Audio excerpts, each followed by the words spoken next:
where are you going?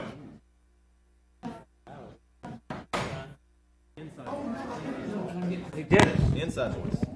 What do you want me to whistle?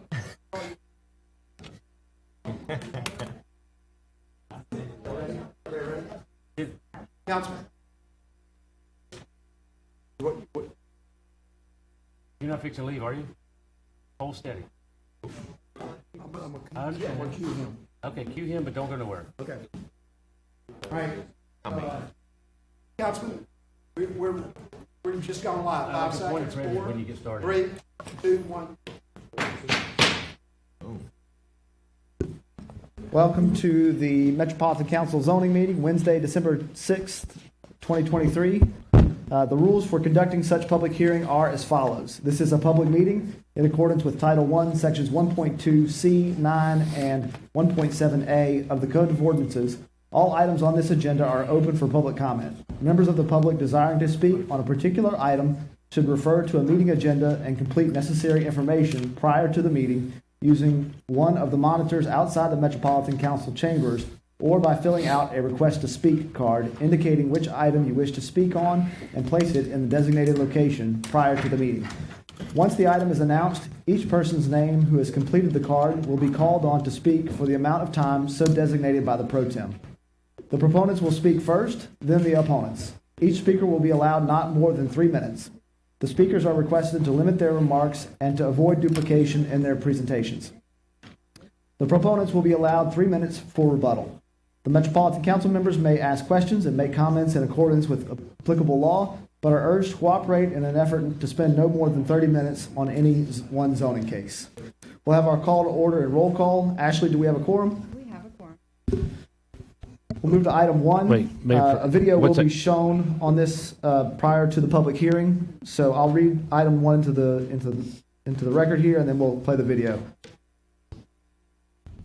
Councilman Moak with a point of personal privilege. Yes, thank you. Before we get started, so I'm down here for a couple days last week, and I see all this festive activities and all that kind of stuff going on every single floor, and I come walking through the council chamber, and there is nothing.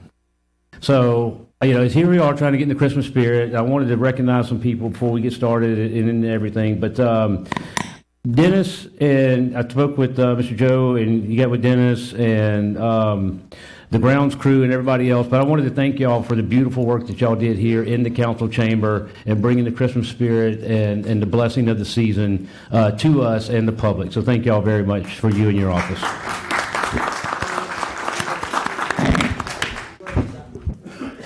Thank you, Councilman Moak.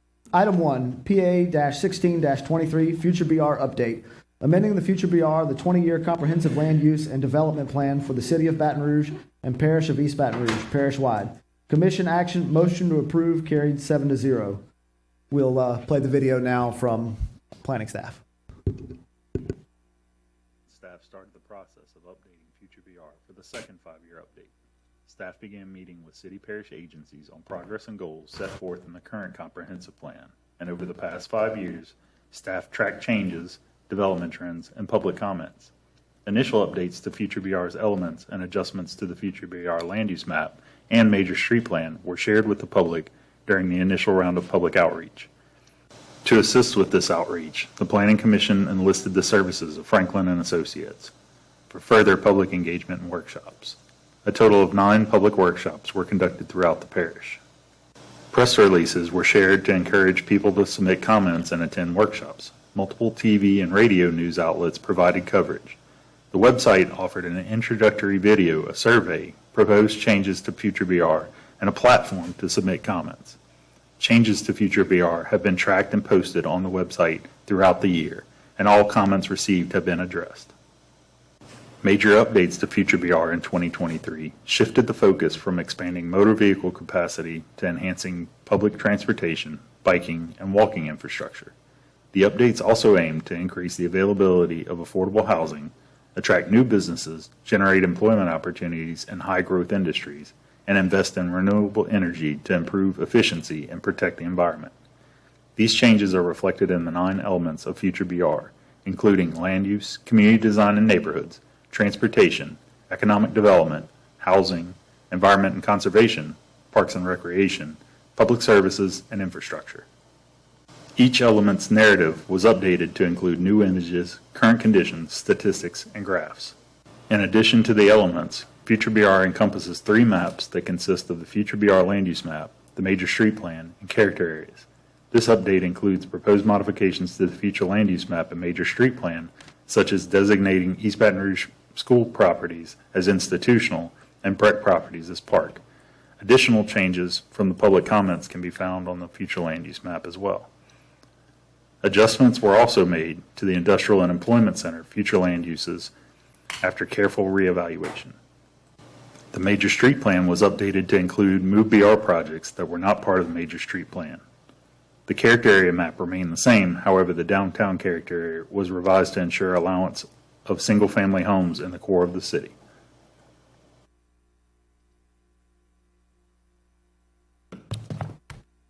Good evening.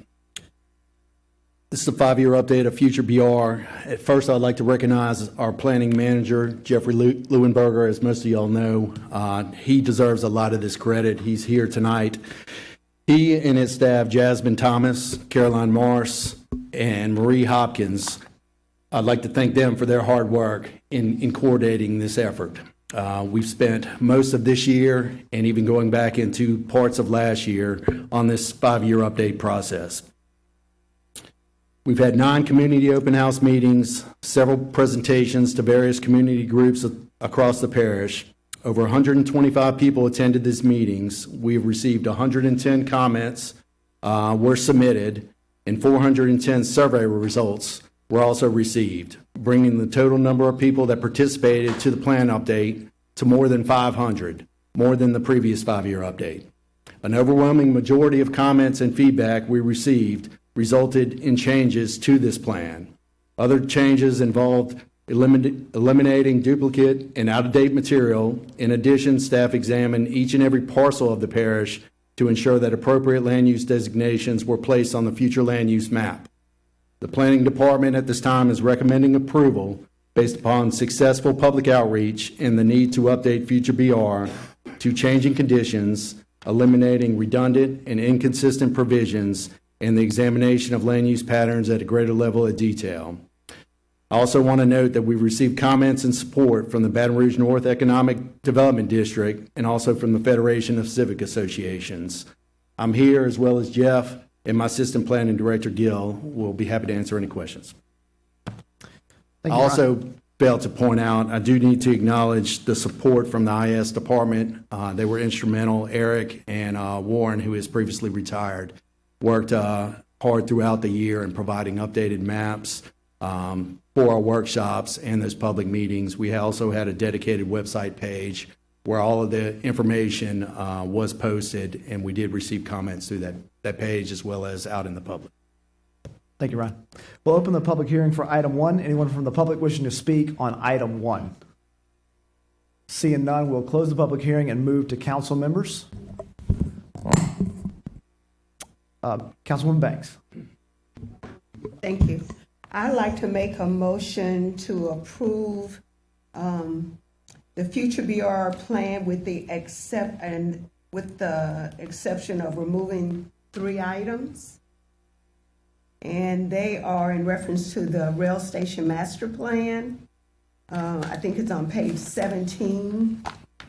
If you would go along with me, Ryan, just to make sure that I'm accurate. Am I referencing the correct? The first reference to the rail master plan was in the community design and neighborhood element. There's 9 elements of Future BR. So the first reference is in the community design and neighborhood element. It referenced the rail station master plan as a other acknowledged planning effort inside the city parish. Okay. And that's on page 17. You're correct, Councilwoman. Okay, and then the second reference is on page 11 under the transportation element. It also has a graphic of a proposed railroad and 2 potential stops. That's correct. Okay. Page 11 of the transportation element, there's a graphic that references that. And then the third is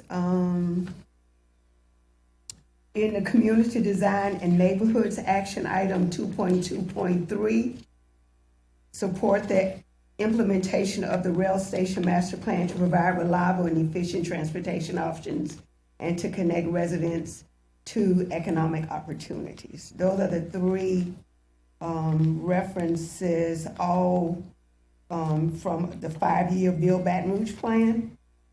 And so I think it's inappropriate for them to be in the plan at this time because it's regional and without the collaboration of the other parishes, but also there's a lot of work based on our last discussion and that we need to discuss it. So that's my motion. Make a motion with the elimination of those three items. All right, there's a motion from Councilwoman Banks. Is there a second?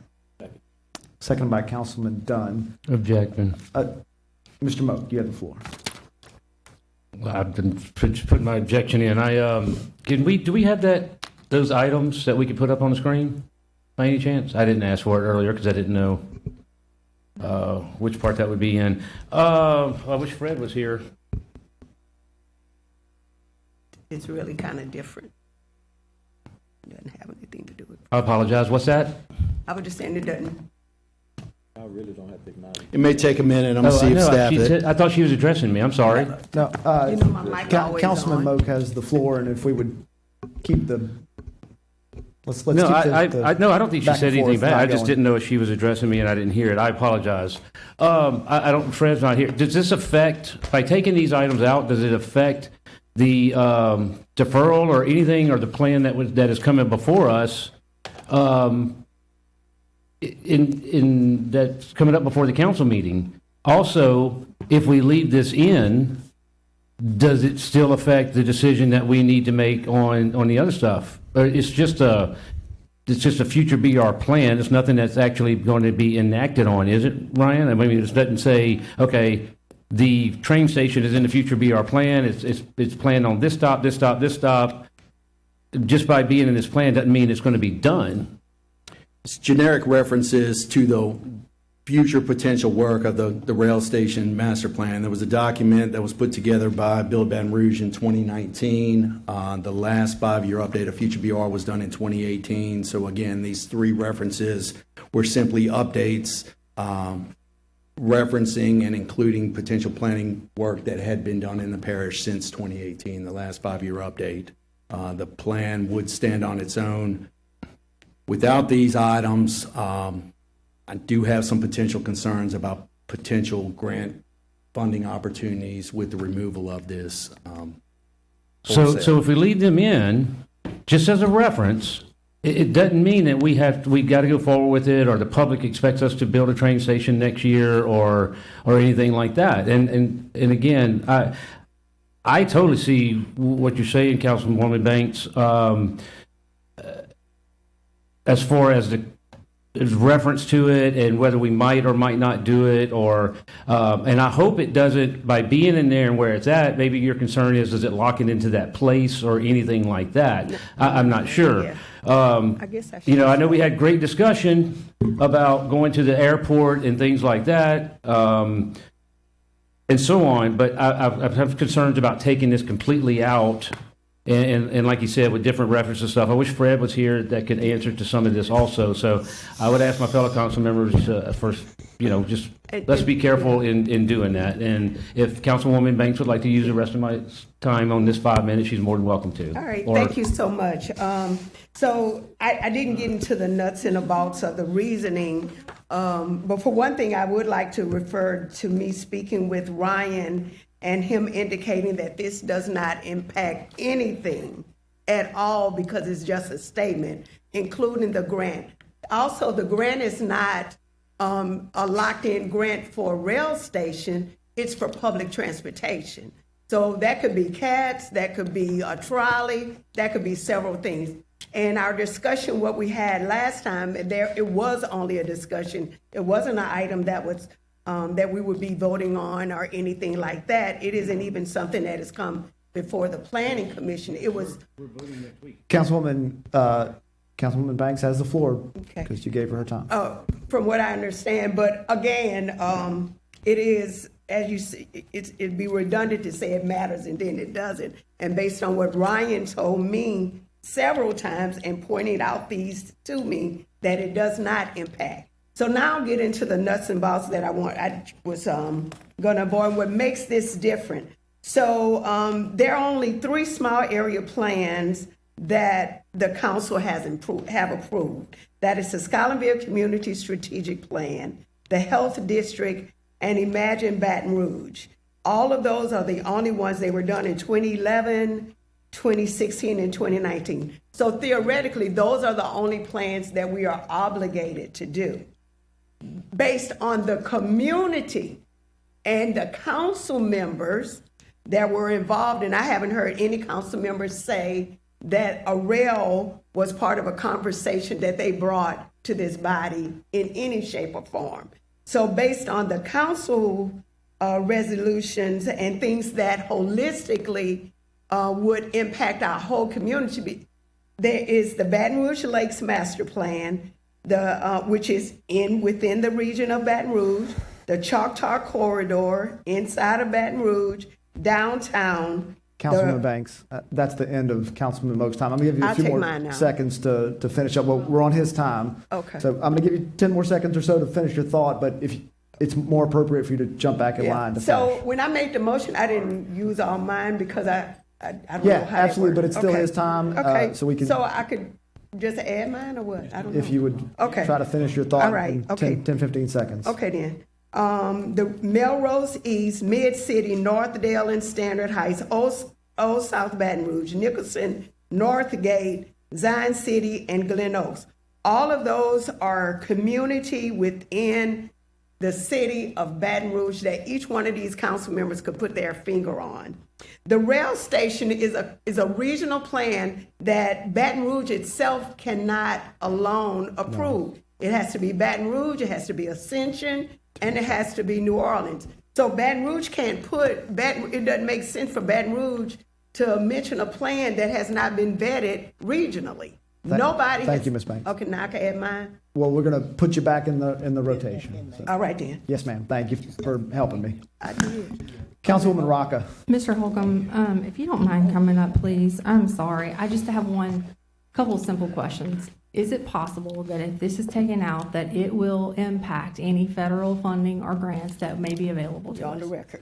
I can't say for certain in the future if it would have an impact or not. Is there somebody in this building that can? A lot of times, federal and state grants are dependent on comprehensive plans and references to planning projects. So I can't say for certain if this would have a future impact on a potential grant in the near future or not if it's taken out. There's So- still generic references to regional rail in the plan, but not specific to the 2019 rail station master plan that also includes I think he wants other parishes. Are there you want federal to answer. grants available for this particular program? I'm sorry? Are there federal grants or grant dollars available for this particular program, for any program with regard to a rail that may or may not be referenced in this particular piece? I'm not aware of the details that were discussed on the previous agenda item at another council meeting. Point of order from Councilwoman Banks. What is your point of The order? point of order is that this is an item about a master plan. If those deliberations have not been settled, that's an issue. But I can say that every one of these, there are federal grants available for every project in Councilwoman America. Banks, that's Okay, that's then not here's a my point- question. That's not a point of order. Thank you so much. Thank you. I move to approve this item. There's a motion by Councilman Rocca, a second by Councilman Adams. Councilman Rocca, you finished? Councilman Banks, your second 5 minutes. So more than anything, okay, these are the things that are issued. First of all, public transportation is a civil rights matter. You cannot discriminate in public transportation. This is an item where it is not anywhere listed but to start somewhere downtown to New Orleans, and that's without Ascension in New Orleans. So it's a civil rights, so it has the basis of racial segregation and transportation, and it also is one of the ongoing practices that we have that has caused racial segregation that we already have with the North and the South. So if you have a transportation that starts in Mid-City to go to New Orleans, then you're leaving out in the entire north side of the corridor. That's just one. Also, there's research that in 2019, so this was done in 2019. As you all know, the pandemic began in 2020. Point of order. A point of order from Councilman Moak. Are we discussing the actual building and location as far as the train station itself, or are we discussing of whether to leave it in or out In or out. of the I'm sorry. master plan? In or Councilman out. Moak, that's not a point of order.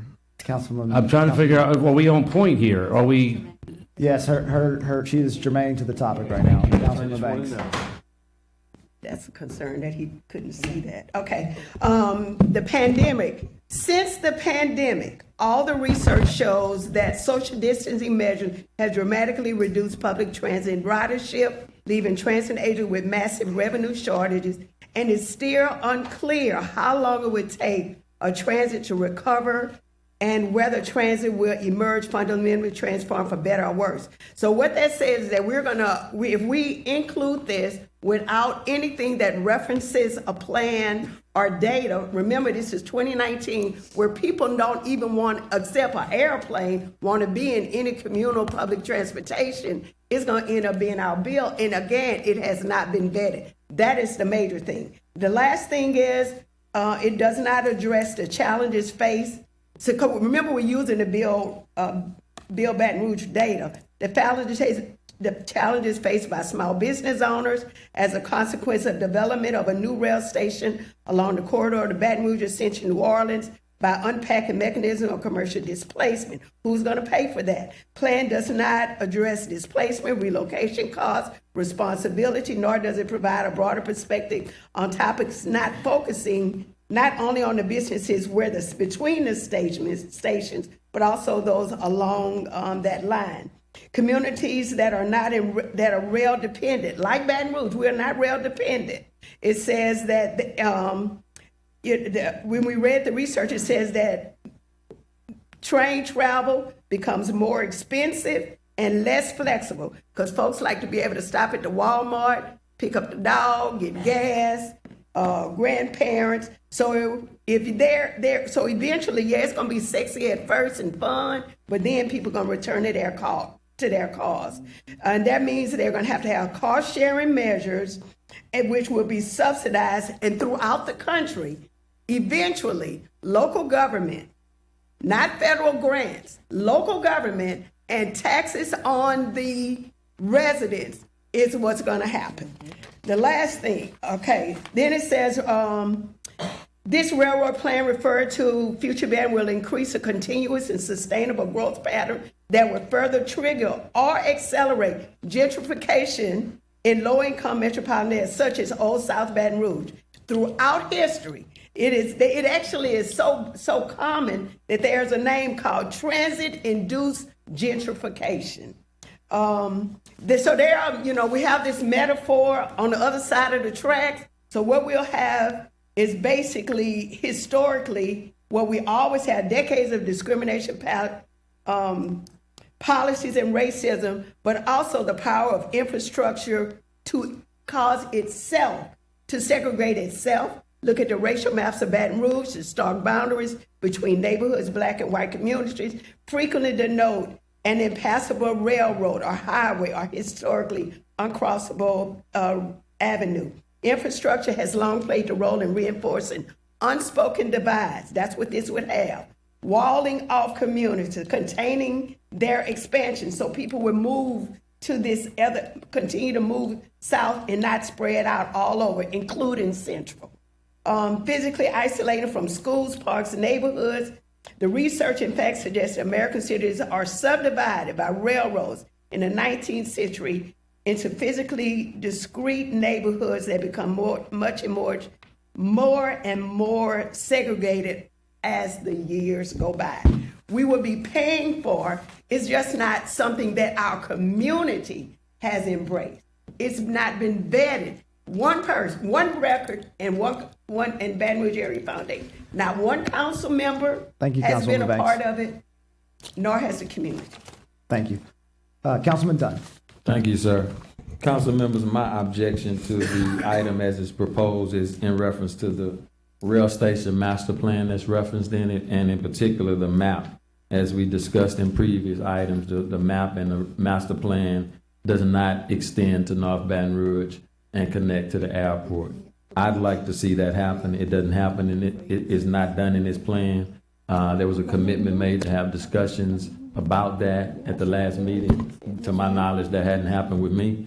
Again, when you go to cities that have robust transportation, you can get off an airplane and access the city through rail. You can get through all throughout the city. I don't understand why we propose a plan like this. In my opinion, again, I think this cannibalizes the Baton Rouge Metro Airport. There needs to be an extension north, not necessarily directly to the airport, but adjacent to the airport, where you can take a trolley or something from the airport to that tram and get on that tram or train, whatever we call this thing. So for that reason, I'm objecting to this item. There's been no effort to address that concern that I've brought. And the other thing I'd like to get just a point of clarity from Ashley. How many votes does this take to get passed tonight? This requires 8 votes to be approved tonight. Thank you. Councilman Moak, your second 5 minutes.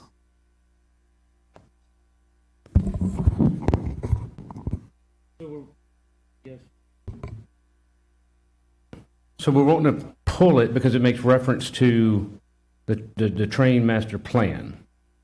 The future BR, our kind of guideline, nothing set in stone, our guideline for moving forward and where the city's going for the next X amount of years and so on and so forth, makes a reference to a plan that we haven't even approved yet.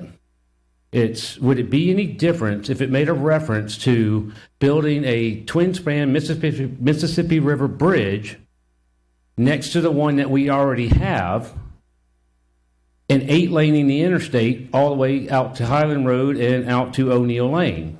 It's a reference to possible future BR projects. I don't think anything's set in stone. I am not, by no means, and especially I agree with Councilman Dunn on the airport thing. Doesn't mean whether I'm going to vote for it or against it or whatever else, and we do have a vote coming up. I'm not disagreeing with the two different sides of the track or whatever route that we went with that whole conversation. But, again, I have a big concern with if we pull a reference, a look at our future, a crystal ball that we're looking into, that this is what could possibly be in the future of BR, and we start pulling references that this department has worked on for a long time and done a great job with the whole thing. I'm worried about where does that take us when it comes to actually doing the project or discussion about the project and so on and so forth. I have been contacted by Fred multiple times to get with him and bring my concerns to him. I have not done that. I will admit that. I don't know if he's reached out to every single one of y'all. He said he was going to do that after the last council meeting and give him the hard reality. I'd like to push the airport thing myself. But we have had opportunity to do that.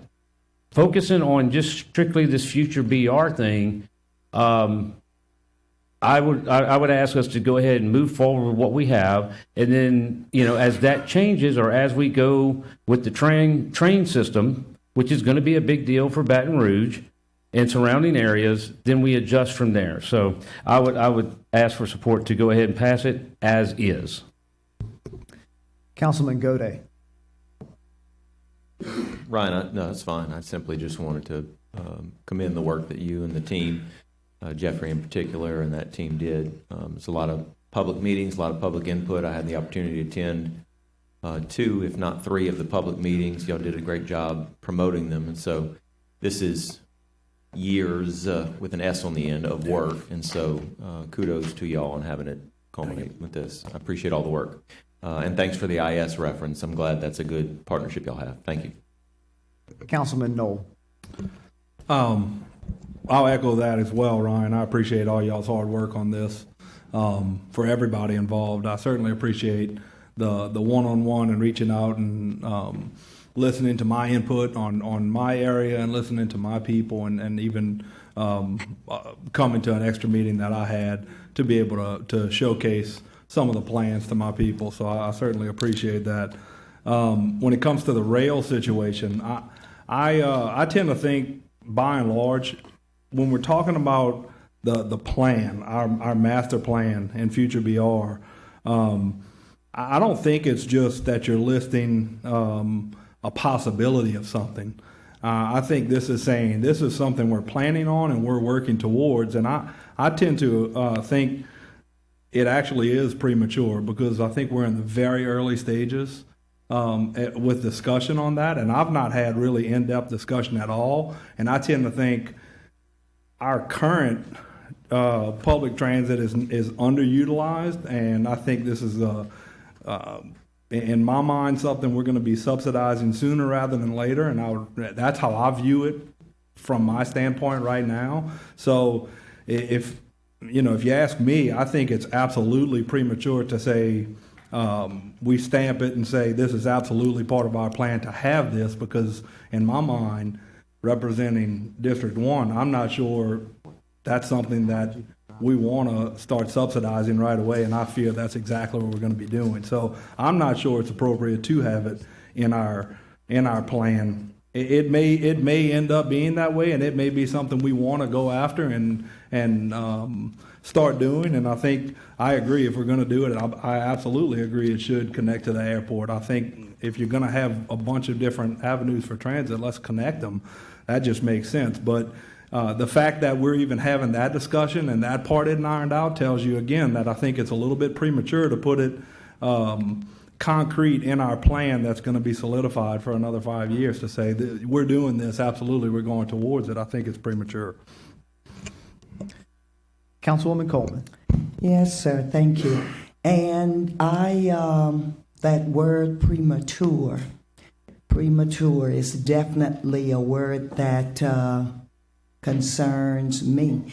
When we left our meeting the last time, we were supposed to have conversations. Fred and others were supposed to have gotten with us to give us some information about this train, the rail station master plan, when it mentioned about the two places that it was supposed to have been, and that was conversation. And one was 14th Street in Government, and the other one was the Health District. And so when we left the last time, after a lot of conversation, then we were waiting to get information about this rail station master, this rail station. When I left that meeting the following day, several constituents called me, and you all know where Government and 14th Street is.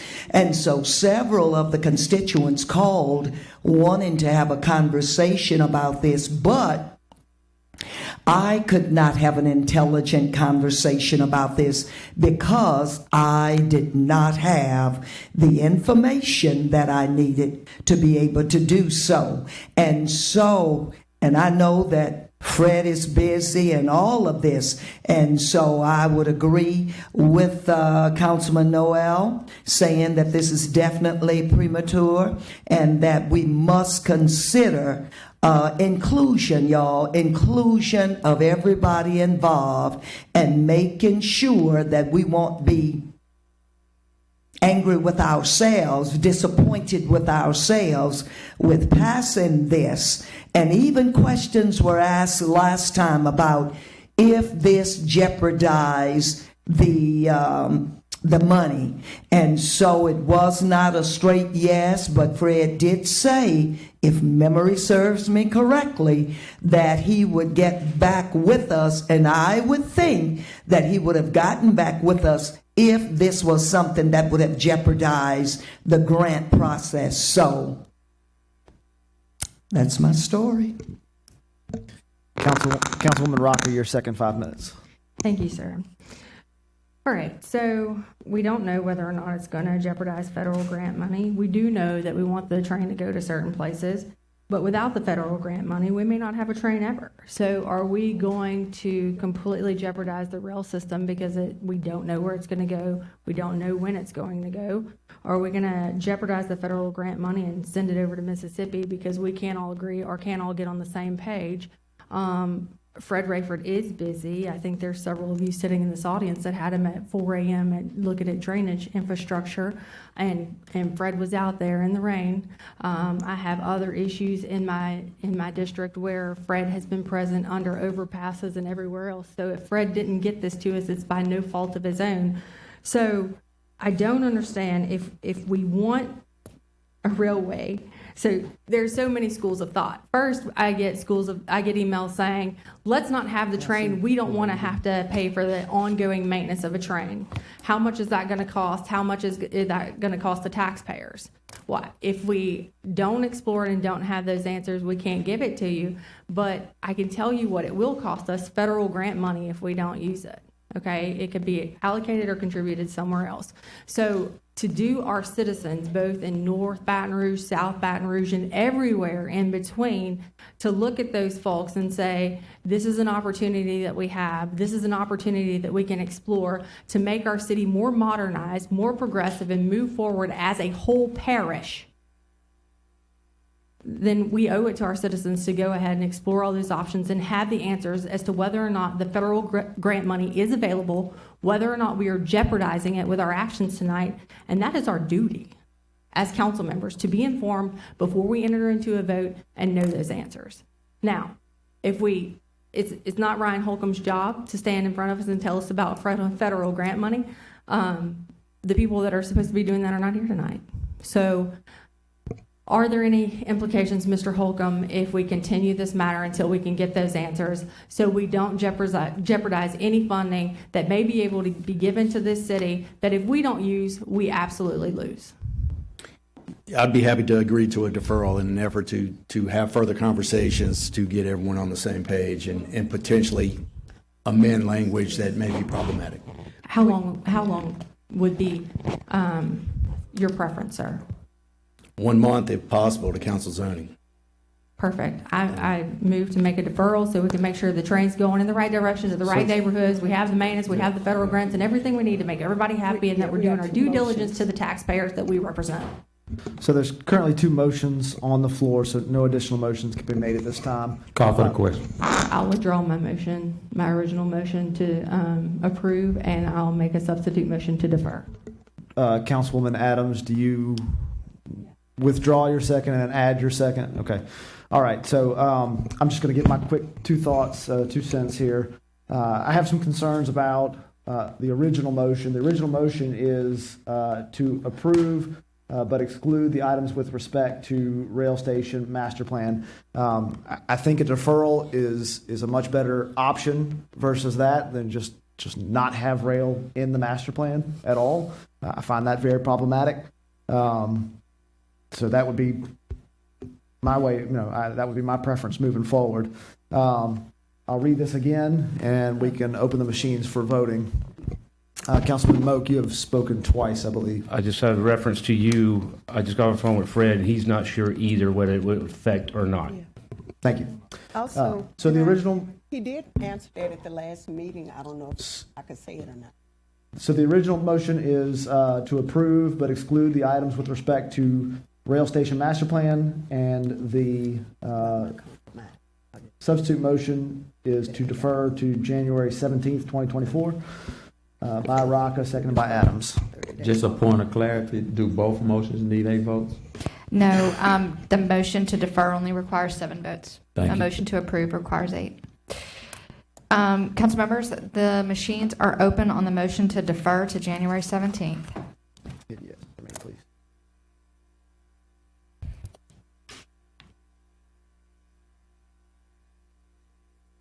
Motion fails. You want to open the machines for? Yeah.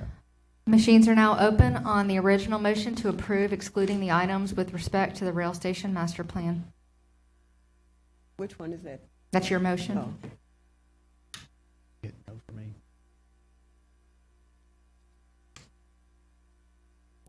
Sorry, y'all.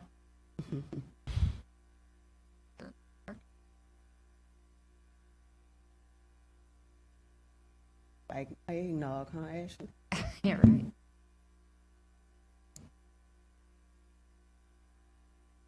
That's never happened before. Nope. I can do a roll call vote. Okay, so I'm going to do a roll call vote on the Councilwoman Banks' motion to approve excluding the items with respect to the rail station master plan. Councilman Knoll, vote yes or no? Yes.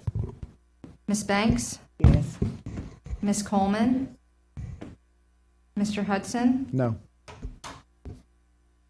Ms. Rocca? No.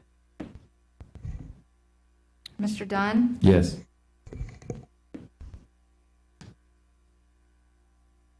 Ms. Adams? No. Mr. Moak? No.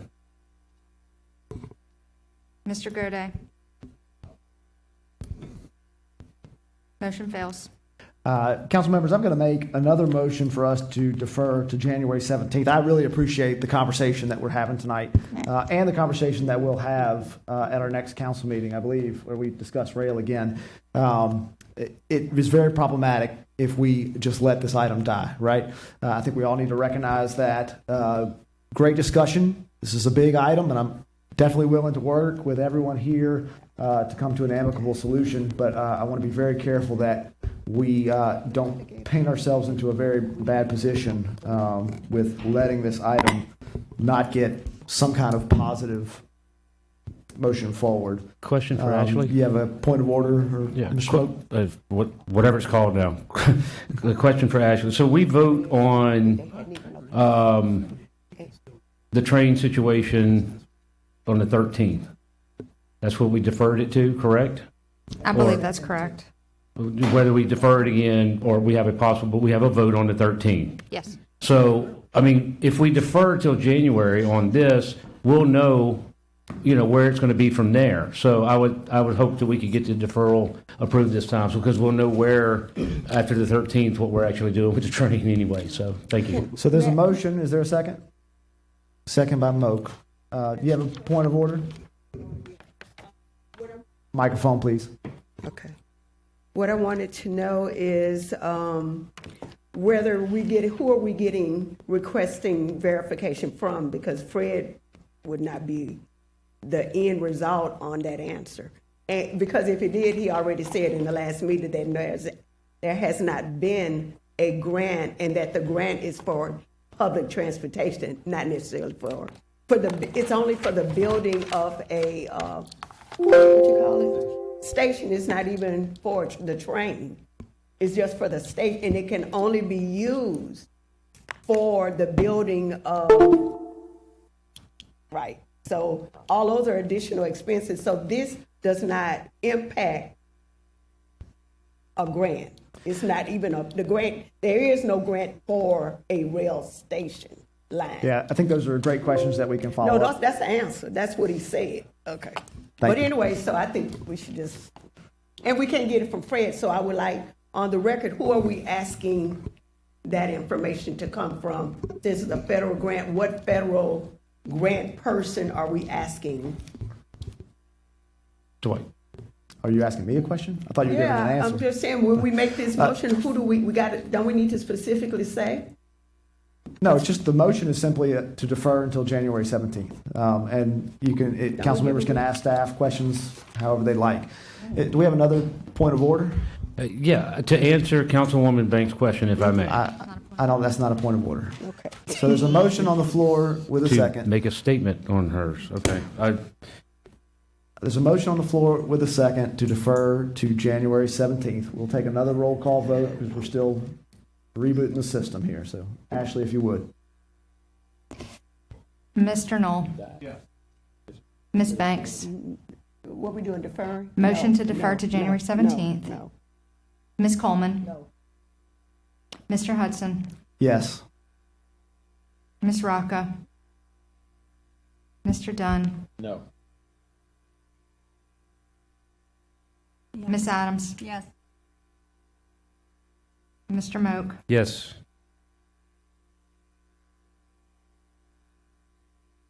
Mr. Gode?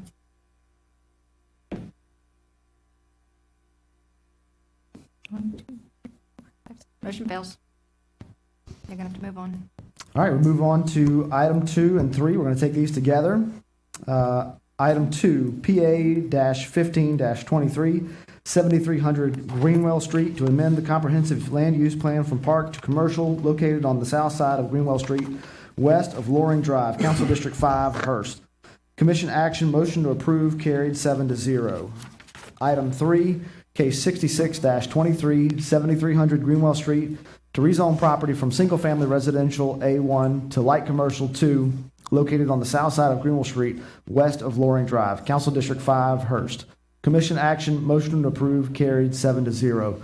We'll open the public hearing for items 2 and 3. Anyone here from the public wishing to speak? Seeing none, we will close the hearing for items 2 and 3 and move to council members. Council members? Motion to defer. I don't know if anybody else have talked to Councilman Hurst. I hadn't. Motion to defer from Councilman Dunn to January 17th, Councilman Dunn? Yes. All right. Is there a second? Second from Councilwoman Rocca. Any opposition? Seeing none, those items have been deferred. Item 4, TA-4-23, Chapter 9, Use Regulations, Unified Development Code Amendment to revise Table 9.A and add Section 9.42 to create conditions for commercial recreation outdoor uses. Commission action, motion to approve, carried 7-0. We'll open the floor to the public hearing for item 4. Anyone from the public wishing to speak? Yes, sir. Mr. Michael McDowell, if you would please state your name and that's all you need to state for the record. Okay, I'm Michael McDowell. I know that this item came up because of an earlier approach to some rurally zoned land, and I completely understand that we may want to have more of a public vote, more of a public input on how rurally zoned land is being used for commercial outdoor recreation. I totally understand that. The approach that we were taking earlier, if you look at Table 4B in the UDC, anything that is commercial outdoor recreation that is less than half an acre has to get approved by the Department of Development. This amendment would make that, as I understand it, a conditional use permit requirement. I fully support making an additional public review to something like that. The thing that I just wanted to speak on, I'm not speaking as supporting the amendment or opposed to the amendment. I just want us to think about one of the elements of the proposed amendment says that it's required that the acreage be at least 2 acres to have any commercial outdoor recreation in a rural zone. I know the only reason I heard about this is that I've been in discussions with this body and the Planning Commission. And my worry is that somebody woke up this morning with the intent to do commercial outdoor recreation, and instead of having to do a conditional use permit, which I think is the spirit of what's trying to happen here, if they don't have 2 acres, there is no path forward for them at all. So just as a member of the public, I fully support, additional reviews for intensity, location, and design for commercial outdoor recreation. If you rezone a property, the owner of the property has to be notified, the sign has to go in the yard. And again, somebody could have woken up this morning with a permitted use by right of ownership for commercial outdoor recreation, and then Table 4B says what the review process is for that. I'm just worried that the provision of this amendment that makes 2 acres the minimum requirement is, I don't know if unjust is the right word, but unfair maybe. And so I think that probably steps beyond the intended spirit of the amendment. So with all respect, I would propose that be, I know I can't make a proposition to this body, but I would ask one of you to propose that particular item, that particular element of the item be removed, and then commercial outdoor recreation in rurally zoned areas should, I agree with you, be approved at the Planning Commission level, which is already required by Table 4B, at a minimum of 1 acre. So I don't fully understand. And if you can provide any additional context or information about why 2 acres was chosen. I don't want to say that when we talked about the earlier proposal, my largest lot was 1.85 acres, and it seems that there would be no path forward in any way unless you have 2 acres. So I hope that that's just an oversight, but I would respectfully ask that that be removed as part of the amendment to the UDC. Thank you. Thank you. Anyone else from the public wishing to speak on item 4? Seeing none, we'll close the public hearing and move on to council members. Councilman Dunn. Could you come back? So what would you like to see it amended to? I would have it just to be without an acreage requirement. As it stands right now in Table 4B, there is a 1 acre requirement in terms of having it reviewed by the Planning Commission, which for all intents and purposes is effectively a conditional use permit, as I understand it. But I think this opens us up to some even potential legal jeopardy, like the neighborhood pin oak that is behind the lot that we've had discussions about. The former HOA president. So I don't want you to get too far in the weeds. You want the acreage removed. Yes, sir. All right, Ryan. Am I done here? You're done. Thank you. So you guys drafted this change, spearheaded this work, right? That's correct, Councilman. All right. What is your thoughts on removing the acreage? What does that do to the item? So the acreage requirement that was proposed in this draft ordinance actually came from established standards that are currently already in the Unified Development Code for accessory buildings in rural zoning. So that's why it was proposed. It was carrying that same size requirement to this proposed draft amendment. And you heard his concerns. Do you agree with those concerns? If we remove the acreage, does it do any harm to what your goals are with this item? It could potentially lead to a scenario where there's an excess of buildings on a piece of property that may not be appropriate. So what about a compromise? I think he said his acres was 18.5 or something. If you did it at 2 acres, 1.85. If you do it at 2 acres, would that be problematic? I didn't catch the entire discussion, but what's being proposed on this is a text amendment. Can I give a brief summary of this? Sure. Okay. I think this will help set the stage for what's being proposed. This item was brought to us from the council at a previous date due to some concerns about potential intense commercial recreation on lots of a certain size that may not be appropriate. So we looked at best practices like we normally do in drafting a text amendment. We took sections that were already in the Unified Development Code and carried this into this draft amendment. But what's before you today is simply modifying regulations in Chapter 9 that would apply to future commercial outdoor recreational facilities and ensures that outdoor commercial recreation uses being allowed by right in rural zoning require a conditional use permit that would have to go before the Planning Commission at a public hearing. It adds conditional regulations, again, for outdoor commercial recreation facilities in rural, residential estate agriculture 1 zoning, and residential estate agriculture 3 zoning. It requires 3 things: not being located within a recognized platted subdivision. It requires that it be located on property with a minimum of 2 acres. And like I said earlier, that 2 acre minimum was already established in the UDC. And then adds limitations for indoor accessory buildings to a total size of 2,500 square feet in total. Okay, let me just get a point of clarity. Come back, sir, and correct me, clarify me. So this does not affect you. Do we need to extend it or reduce it, the acreage? I would eliminate the acreage requirement. I understand you want to eliminate it, but so it don't affect you. Would increasing the acreage not affect you or reducing it? It doesn't affect him at all. A reduction to 0 would be what I'm asking you. I understand you're asking for 0, but I'm trying to get inside of. So if I can maybe color Ryan's response. So 17 acres would help you? 17 acres seems arbitrary, with all respect. Let's do 17 acres. I would, Let's do 17. 1.7, 1.5, 1 acre. I mean, what I just don't want, what I'm worried about, I'm not worried about me. I'm worried about somebody who Hold has on. an intent. Councilman Gode, what acreage doesn't affect him? Anything below .185. Ryan? Do you have an objection to bringing it slightly below what's proposed so it doesn't affect him? We do not. I would just make it a easy round number.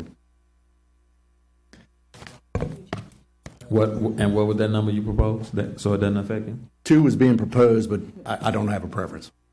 All right. Can I ask a question? I'm sorry. Go ahead. Councilman Moak, your time is up. Would you like your second 5 minutes? Yes, Councilman Dunn. All right. Oh, I'm sorry, Councilman. I was looking at I know I'm acting like Councilman Moak tonight. So, if I understand the answer, the accessory structure limitation of square footage of 2,500 square feet is where it was kind of reverse engineered that in the UDC, that's where accessory structures on acreage of 2 is kind of how that was arrived at, as I understand it, based on your answer. And there are 3 separate elements to this amendment. Okay. Accessory structures being a maximum of 2,500 square feet, that's totally fine in my view.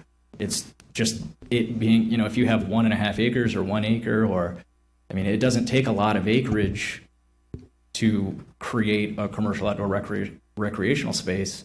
And regardless of the accessory structure, I'm worried that somebody's going to have their property rights reduced by this amendment. And again, I'm all for conditional use permits, review design, location, and intensity. And I think we should do that. But if there's no path forward for anyone who owns less than a round number of acreage based on what I view to be an arbitrary assessment of the square footage of accessory structures for the use itself to be outdoors in the first place, that doesn't compute for me. Thank you.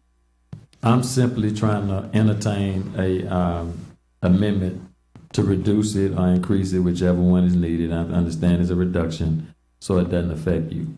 I think that number is 1.7, so I'll offer up a amendment to the item at 1.7, if I'm correct in my estimation that doesn't affect this gentleman. There's a motion on the floor from Councilman Dunn. Is there a second? Seeing none, we will move.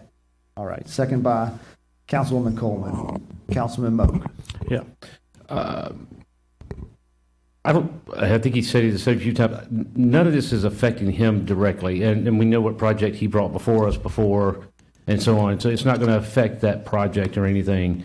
Ryan, correct me, you stated that right now it's at 1 acre for this?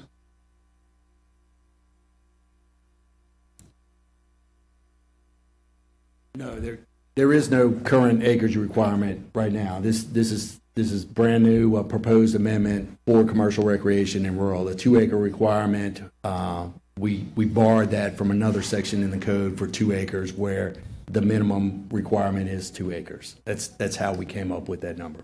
Okay. And this is for, define commercial recreation outdoor use. So something like what the Oasis used to be.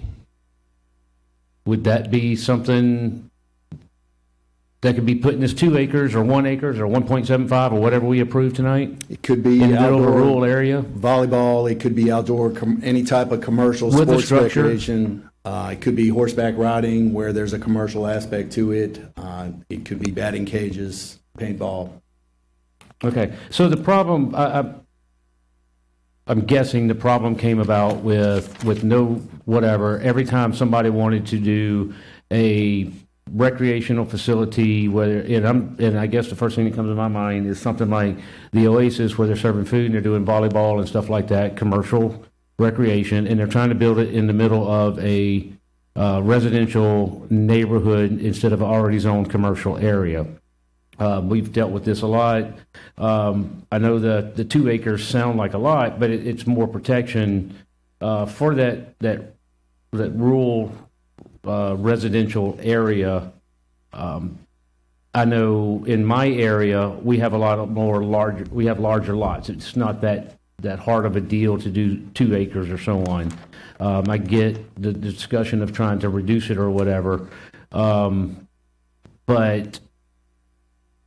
I guess what I'm seeing here is if we have a problem with 1 acre, 1.5, or 2 acres, this is conditional use, correct? This is proposed as requiring a future conditional use permit before the planning commission at a public hearing for consideration. Okay, and the 2 acres came from just other regulations that we have, as far as you took it from there. It wasn't, there's been no, I guess, I don't want to say study.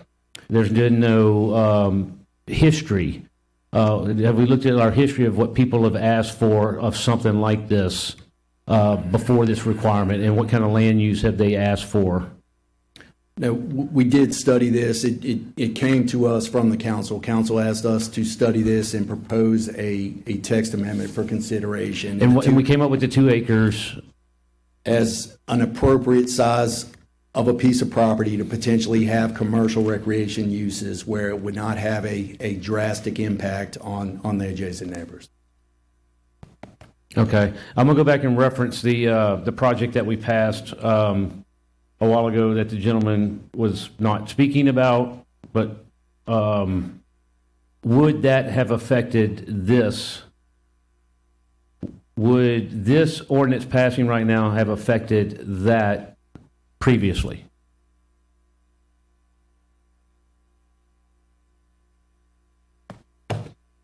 I can't And say I don't for remember the certain. name of the road that it was approved on. If anybody could help me out with that. Jefferson Highway. Jefferson Highway project. I don't know the acreage of that property.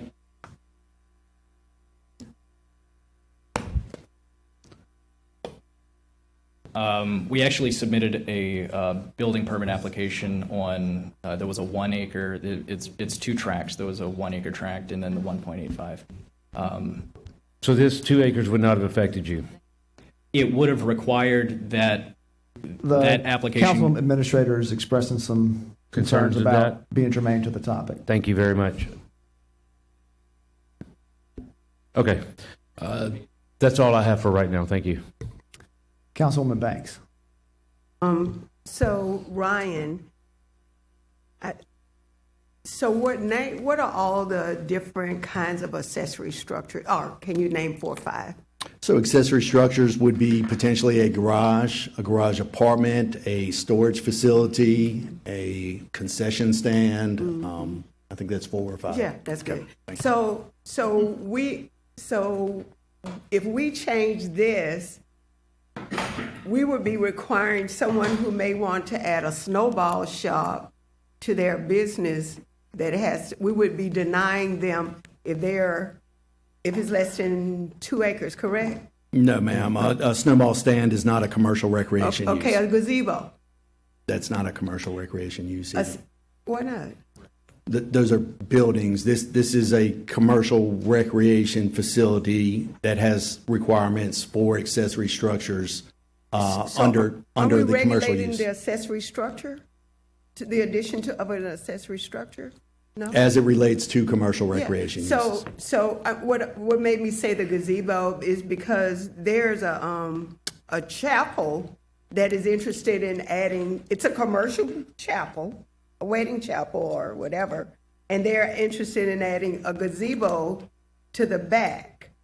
It is in a residential area, and what you'll find is in areas where we're trying to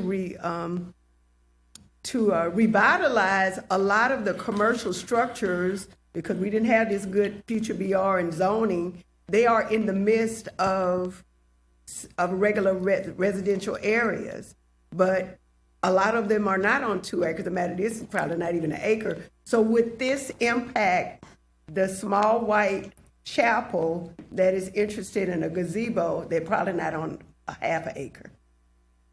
No, ma'am. This would not have any impact on a chapel with a gazebo. So is the chapel considered commercial? No, a chapel is not considered commercial Why? recreation because there's no commercial recreation uses. So like if they have, what would be weddings, parties, receptions at the chapel? That's not, So the principal use that you're describing would be a religious institution. no. It's not religious. It's a wedding chapel, like when you go to Vegas and get married. And that would be a reception hall. Right. Yeah, that. So what I'm saying is, it's on less than an acre. It's not even on an acre, and it's next to a railroad track. So the persons who are interested in purchasing it, when they talk to me about their plans, they are interested in adding an outdoor gazebo. What I'm asking you is, would this impact them? No, it would not. Now tell me why. I believe I It is. explained, I can give you the definition of commercial recreation.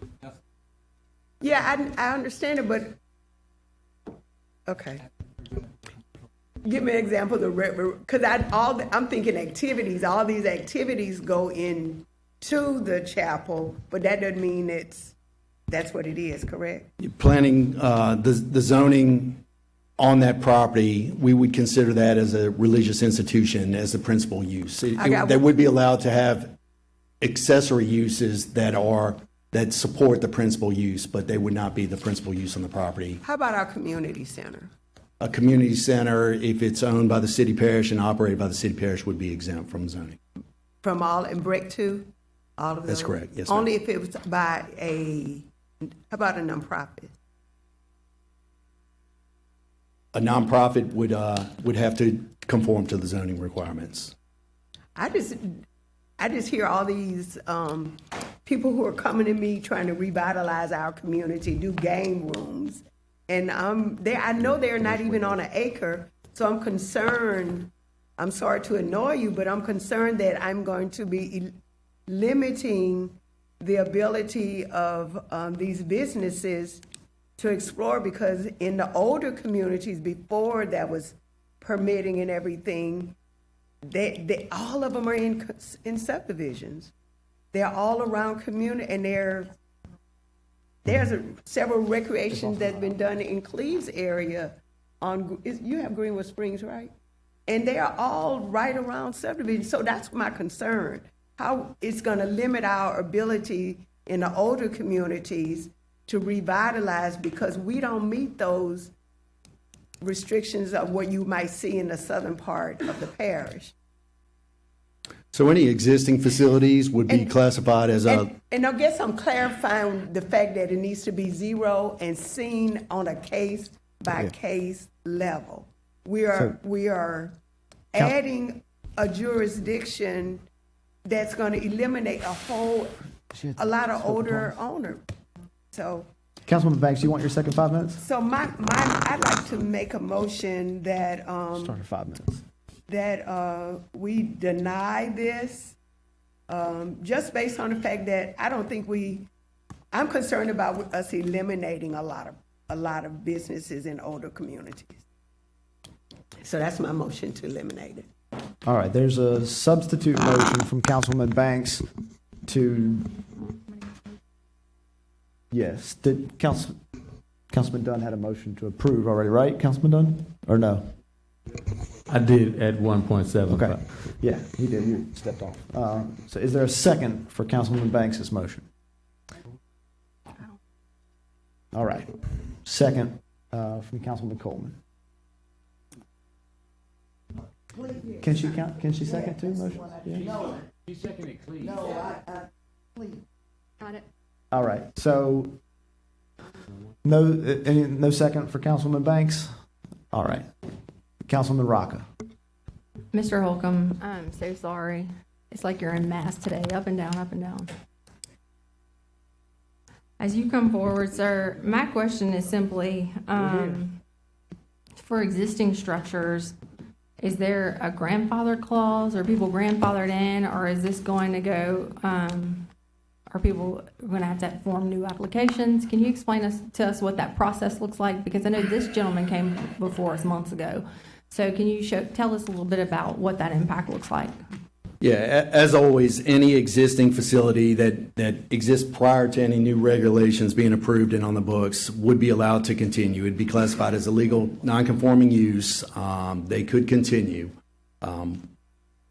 This would only be for new facilities, again, only in rural zoning, meeting these proposed criteria, which could be modified or amended by the council. Okay, and so anytime the UDC changes, for me, I believe a red flag goes up, and I think the proper term is governmental taking, and I think we had some of that out on PICU whenever people weren't properly notified. Are there any worries about that with this particular change, or any exposure that we may have? No, this text amendment was properly noticed and advertised. So where was it properly noticed and advertised, if you don't mind me asking? In the Advocate, an ad's required, a text amendment ad's required to run. Also, we're required to legally post our agenda. That was done on our website. Our preliminary agenda, since this was on an agenda, it's been on there. Okay, so if there's somebody currently operating like that, in that manner and fashion that this may impact, and they don't have proper permits or haven't been zoned properly, then they definitely will be impacted, and they should probably come to the city and get their stuff taken care of and get properly zoned? Or apply, if this were to be approved, they could apply for a conditional use permit.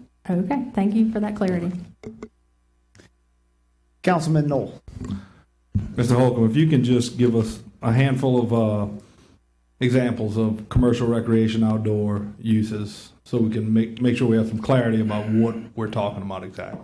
So we have two definitions. We have in the Unified Development Code, currently the existing definition of recreation facility is a facility designed and equipped for the conduct of sports, leisure time, and recreation activities where fees are collected, limited to indoor or outdoor camping, horseback riding, non-combustion engine, water touring boats in contained bodies of water, canoe rentals, or non-motorized outdoor bike trails. Guests are limited to a maximum stay of 14 days. Then we have a definition that exists now, recreation facility commercial. Any establishment whose main purpose is to provide the general public with an amusing or entertaining activity where tickets are sold and fees are collected for the activity, includes but not limited to skating rinks, water slides, miniature golf, arcade, bowling alleys, billiard halls, but not movie theaters. Obviously, this would be directed towards outdoors, similar facilities, but outdoors, Okay. Batting cage? if it was outdoors. Okay. Yep. Paintball? Again, outdoors. Okay. All of those, so that's what we're talking about in this context. And we're talking about 1.7 to 2 acres in that context, those types of uses. Okay. Thank you. Okay. And if the acreage requirement was modified as proposed or even eliminated, it would still stand on its own, requiring a conditional use permit and a public hearing and advertisement. It would still provide an avenue for the adjacent neighbors who may have concerns or be impacted to participate in the public hearing process. Thank you. I'll interject some comments here. Again, I do just want to clarify, and I thank Councilman Knoll for helping me do this. We are talking about commercial, outdoor, and recreational use. So it has to meet all three of those requirements for this regulation to take place. Coming from an area that is characterized by quite a bit of rural properties, this is something that impacts my area, so it's something I've become passionate about. And yes, it was the impetus for it was the Aurora Park that kind of brought it to my attention, right? What we did as a council, so this is not Councilman Hudson's direction, this was the direction of the Metropolitan Council as a body, was to ask our planning staff to go in and review the UDC and see what was appropriate when it comes to commercial outdoor recreational use. The example that we had was proposed uses of zombie apocalypse paintball, 24-hour batting cages, that kind of thing.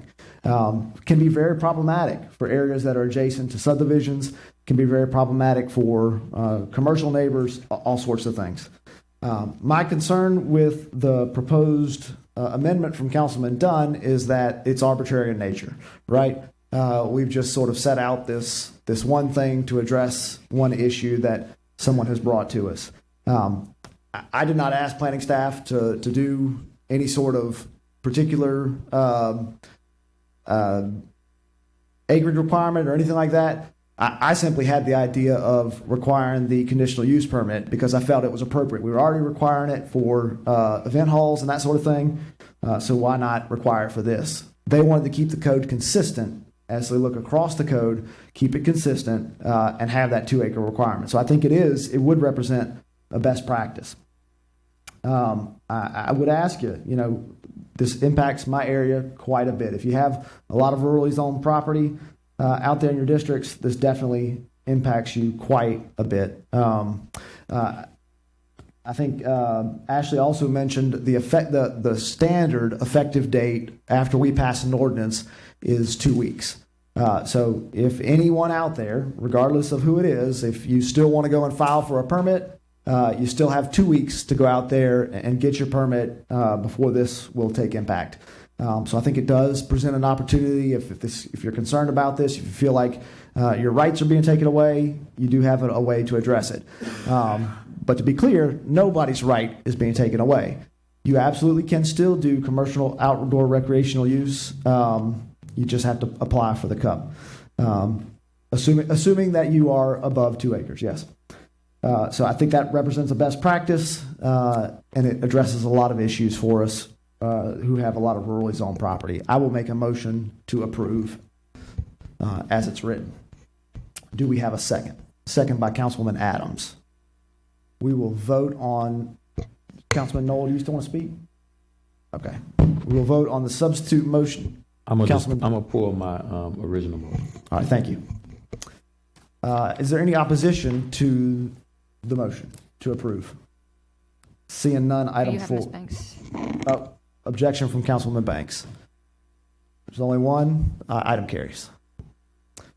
Item 5, case 64-23, 4041 Government Street, to rezone property from light commercial to commercial alcoholic beverage restaurant CAB1 located on the north side of Government Street, east of Richland Avenue. Council District 7, Cole. Commission action, motion to approve, carried 6-0. We'll open the floor for the public hearing for item 5. Anyone from the public wishing to speak? Seeing none, we'll close the public hearing. I'll make a motion to approve. Second by Rocca. Any opposition? Seeing none, item 5 carries. There will be a motion to delete item 6. Item 6, case 65-23, 10255 Molly Lee Drive, to rezone property from single-family residential to neighborhood commercial located on the north side of Molly Lee Drive, west of Sharp Road.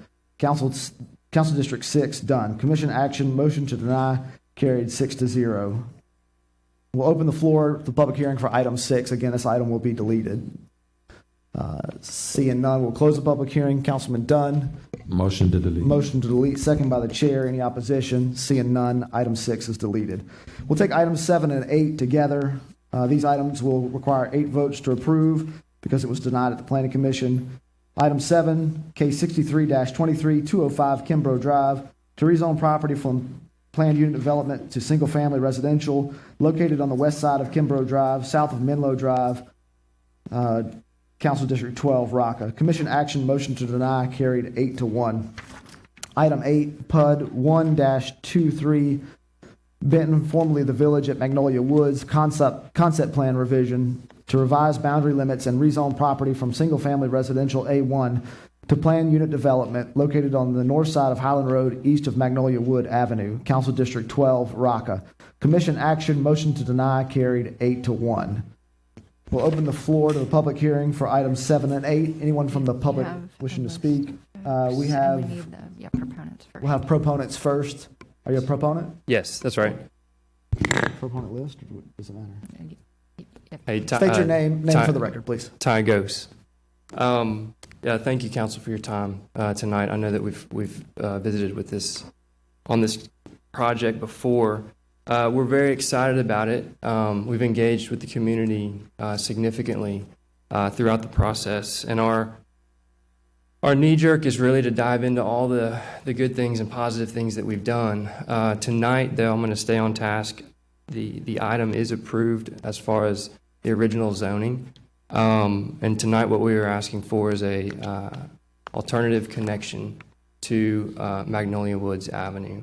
There's been some city meetings the last few weeks. I think we were up for vote, or could have gone at the last council meeting, and we deferred it in order for the neighborhood to have some of those meetings with the city. And we've agreed to fund some traffic calming measures in an effort if this motion is approved tonight. So that's the gist of it. If there's questions, I'll be here. And thank you for your time. Thank you. Anyone else in support? Seeing none, we'll move to opposition. Mr. Mike Allen.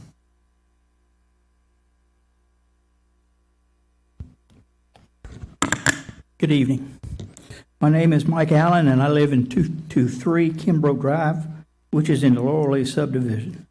I'm here this evening to express my opposition to items number 8 on the agenda and to say I am for and support item number 7. I don't know if those items can be separated. We are here this evening to discuss street access to the Benton development from Magnolia Wood Drive. I think we can all agree that we want our streets to be where families and friends can safely walk, bicycle, exercise, drive, and socialize. We want to make our streets safer, more livable, and more economically vibrant. We don't want to make them more dangerous. But when I look at the planning staff findings on your agenda, I don't see anything about safety. Instead, it says staff certifies that the proposed request meets the minimum criteria for a planned unit of development, being compatible with surrounding uses and conforming to the Unified Development Code.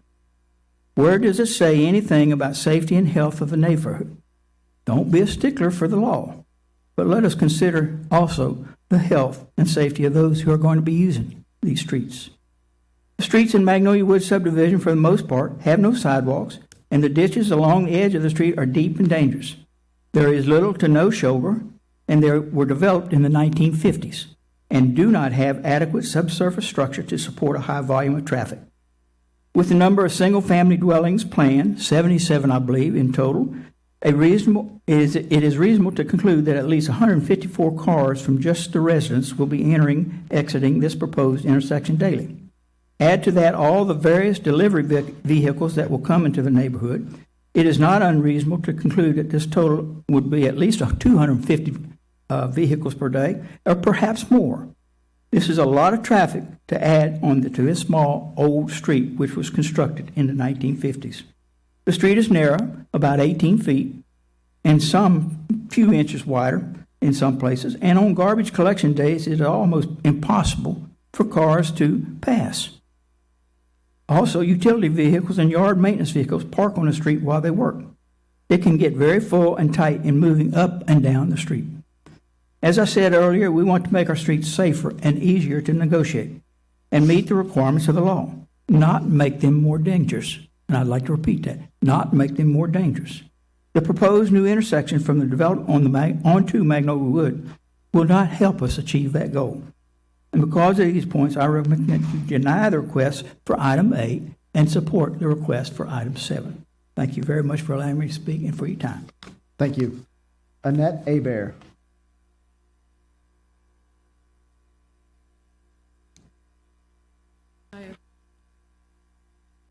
My name is Annette Hebert, and I reside at 330 Magnolia Wood Avenue. It's adjacent to the development. The support I've seen from the city thus far in Magnolia Woods since '95 is a second stop sign put at Menlo and Magnolia Wood Avenue with the thankful help of Smokey Bourgeois. It has been greatly appreciated. A few weeks ago, I asked Ty how the density plan for the development was passed, and he simply said it was dealt with in December. For me, at least, it begs the question, where were the faces that you see here before you this afternoon at that time? Were there discussions of housing density and the resulting impacts on our safety? Were we fairly, honestly considered regarding the certain effects of the hundreds of more cars speeding through our streets, or were we just left holding the bag? Begin with the end in mind. The second chapter from Stephen Covey's 7 Habits of Highly Effective People would have been a great place to have started this entire journey. It seems, to me at least, that there was no forethought or consideration of historic Magnolia Woods Had there been, the house count on the 14 acres set aside for housing could have been under 30. On the entire acreage of the 1.3-mile stretch of Magnolia Wood Avenue between Highland and the clubhouse gates, there are roughly 117 houses. And what about the codes and rules? It seems that if it's something the developer wants, the rules are interpreted one way. But if it's something we need, well, here we are again fighting for our very lives. And I'm speaking about the children, the elderly, that walk up and down those streets, those narrow streets of Magnolia Woods. For those surrounding the development site, the devastation has led to the last vestiges of Magnolia Woods. For me, behind our homes were my church, my sanctuary, my peace. Did you know that forest trees send support and nourishment to surrounding saplings and struggling trees through interconnected root systems, helping them survive disease and drought? What a great gift God and nature provided to trees to help one another. Just trees. After the last abbreviated meeting, I spoke to Mr. Rayford about the speed lights and bumps and stop signs, and basically he told me, and I'm paraphrasing, it starts with a petition, then the process will move forward with the city planning, with the city paying and taking care of it. I've studied the process, but I got a headache. So it begs my concern of the recent statements of Ms. Rocca and Mr. Ghost that they would foot the bill for the speed bumps, stop signs, and speed lights along the length of Magnolia Wood Avenue. Council members, please, there has got to be more to life than just gold, power, and how many houses you can cram on 1 acre. We can't fix the world, but every one of us can foster and help what passes through our own 2 hands. Again, deny this outlet to Magnolia Wood Avenue.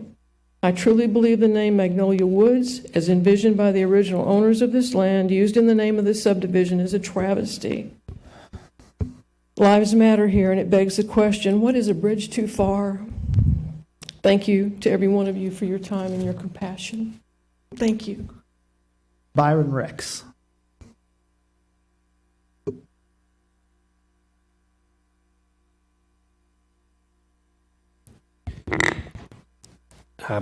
Thank you for your time tonight.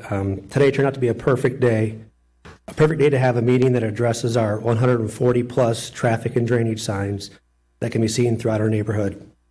My day started by being startled from my dog barking excessively. She was barking at the city crew who were yelling at the passing cars on the side of my house. The crew was attempting to unload equipment to clean out the ditch behind our house that was backed up from the storms last week.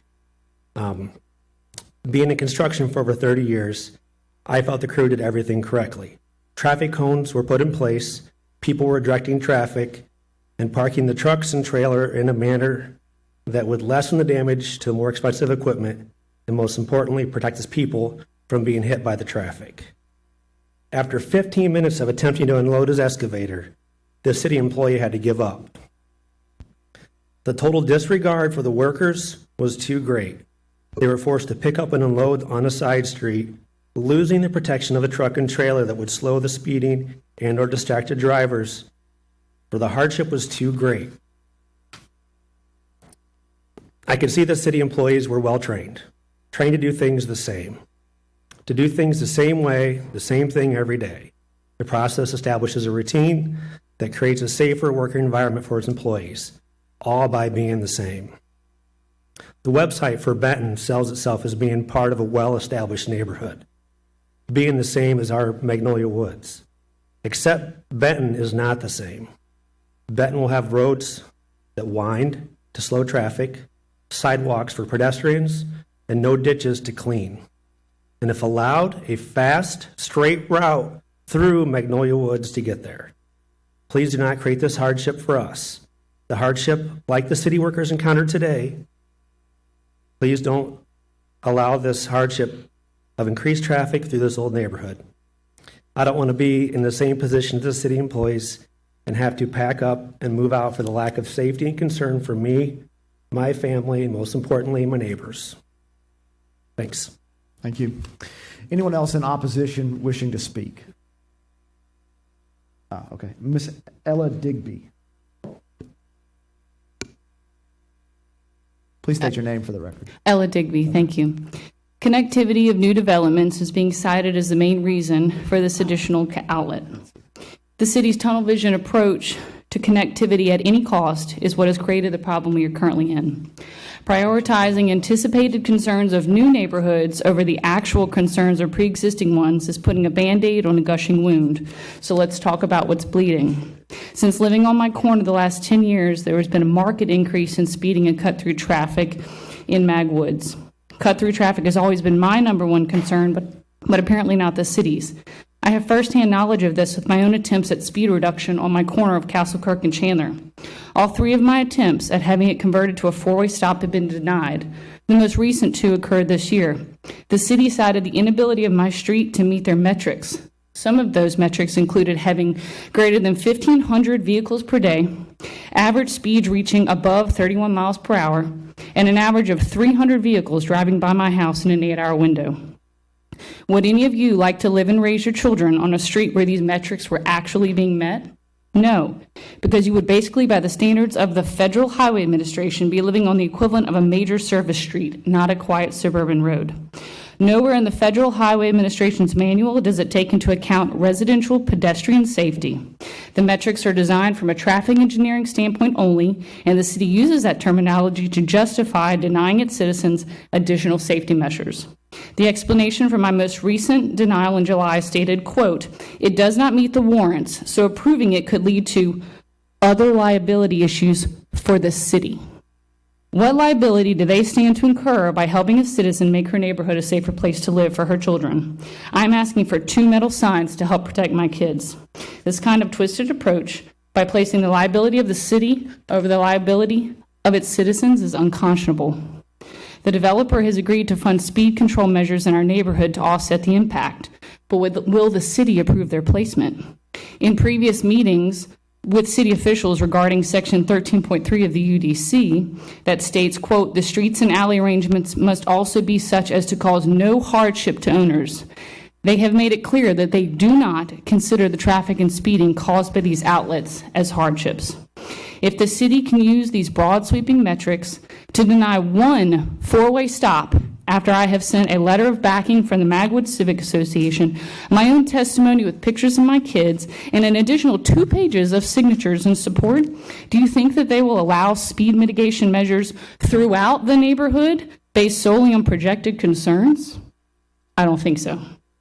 This outlet will place undue hardship on our neighborhood streets. When Magwoods was built in 1952, it was not designed to handle this traffic load. It's time for the city to get its priorities straight and to start looking out for the little people who want to raise their kids and walk their dogs without fear of being hit. 31 miles per hour when you have your child on a bike in the street is a frightening speed. Baton Rouge is bleeding and it is losing the little people due to its disregard for their safety. Will its Metro Council make the same mistake? Thank you for your time. Thank you. Benjamin Farrell.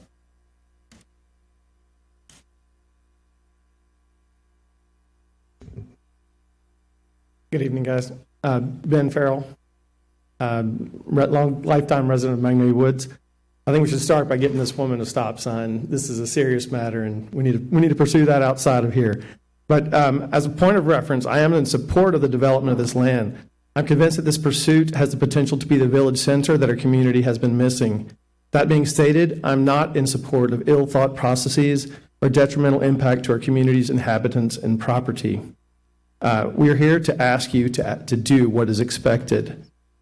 We say traffic and drainage, but we all know that these two are only the start of a litany of complaints. But let's start with traffic. There are concerns daily on our streets with the lack of stop signs, the running of stop signs, cellular phone driving usage, and drag racing. All of these are problems that we face in an affront to our peace and safety daily. You just need to know that what you are doing now is failing in our neighborhood. The council should be aware that you're starting at a deficit with whatever you do. Neighbors seem concerned because we are chasing a moving target with you. We hear of outlets on Kimbrough, outlets on Castle Kirk, outlets on Magnolia Woods, and outlets on Highland. When the first informational meeting was held at the library for this development, there was talk of one pedestrian outlet.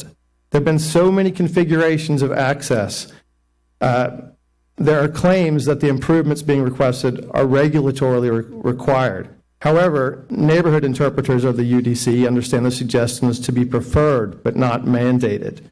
To the council members outside of our bubble, please actually read the verbiage that is being interpreted to you by your technical experts. We simply request for more time. It seems that something will happen beyond our control. We respectfully request a reasonable solution for all before further action is done on your part. At this time, the necessity of one outlet has not been proven to us.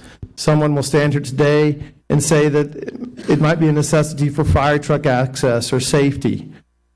With the neighborhood cycle turning towards the youth again, we need to define our priorities.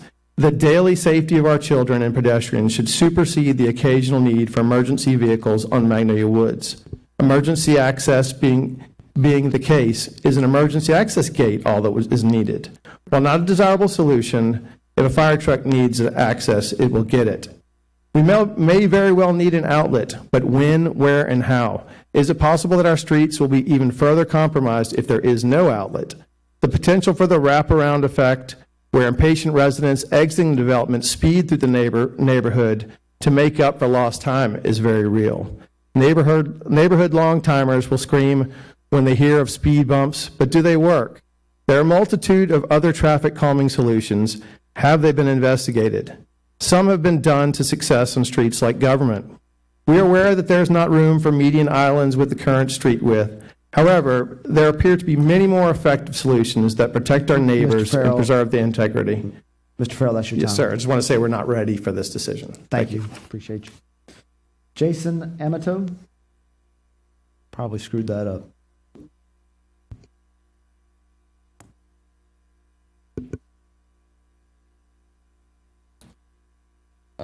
Thank you, Council, for seeing us. What I would say is, you're gonna hear the word hardship all over again and again from everyone that comes up here, because that's what that's been put in front of us. I live at 345 Magnolia Wood Avenue, adjacent to where this proposed entrance will go.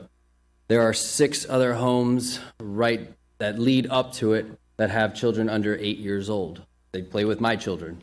They go up and down the street. I have to stand in the street with them at all times because there's speeders that come down Mag Woods trying to bypass Highland Road at Starring to try to get over to Perkins.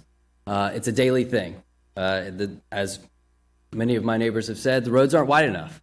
And when, as we said, the trash cans are there, a large trash pickup is there, those roads get even smaller and it gets a little more dangerous.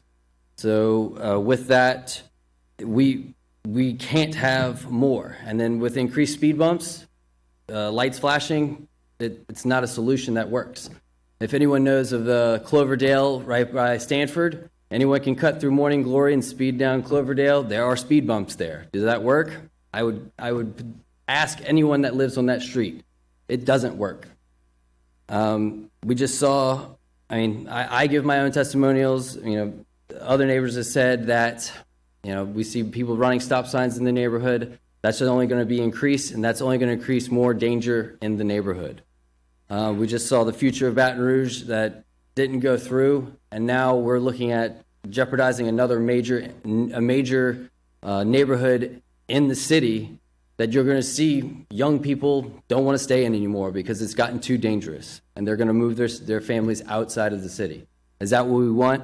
That's not what I want. I want to stay. I want to see my friends and neighbors stay. So with that, I thank you. Thank you. Key Ballard?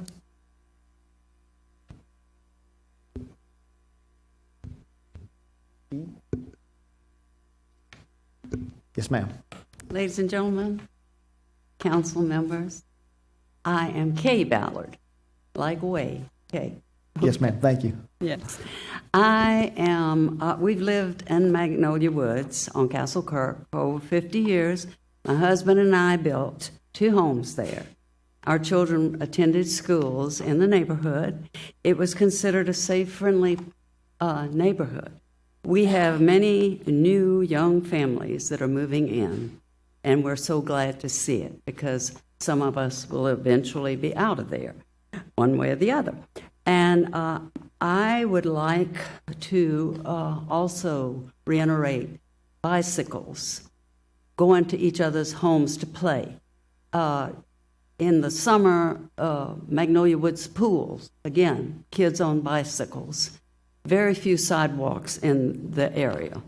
The roads are very narrow on Magnolia Woods, very narrow. Other people walking, jogging, pushing strollers, older folks. The ditches are deep. We need no more outlets. 15, to be exact, already exist. Excuse me, I'm a little nervous, but that's all right. You're doing great. Our neighborhood should not be subject to a development off of Highland Road. Many larger subdivisions with only one way out, one way in on Highland Road. Our streets become speedways. Right now, we have 25 miles an hour. I see buses and school buses, God bless you, school buses, trucks speeding, zooming down the street. If that was the cause, if there was a cause to stop, they couldn't. They would have to hit somebody, and hopefully not. But I could see this happening. In conclusion, I'm voting against the developer, Mr. Ghost, for putting any outlets in Magnolia Woods. I'm very aware of the huge increase of traffic if this outlet is able to be put in. It would dramatically, in an adverse way, affect our quality of life we have valued. Thank you kindly. PayPal. Thank you. Linda Fowler Kemp.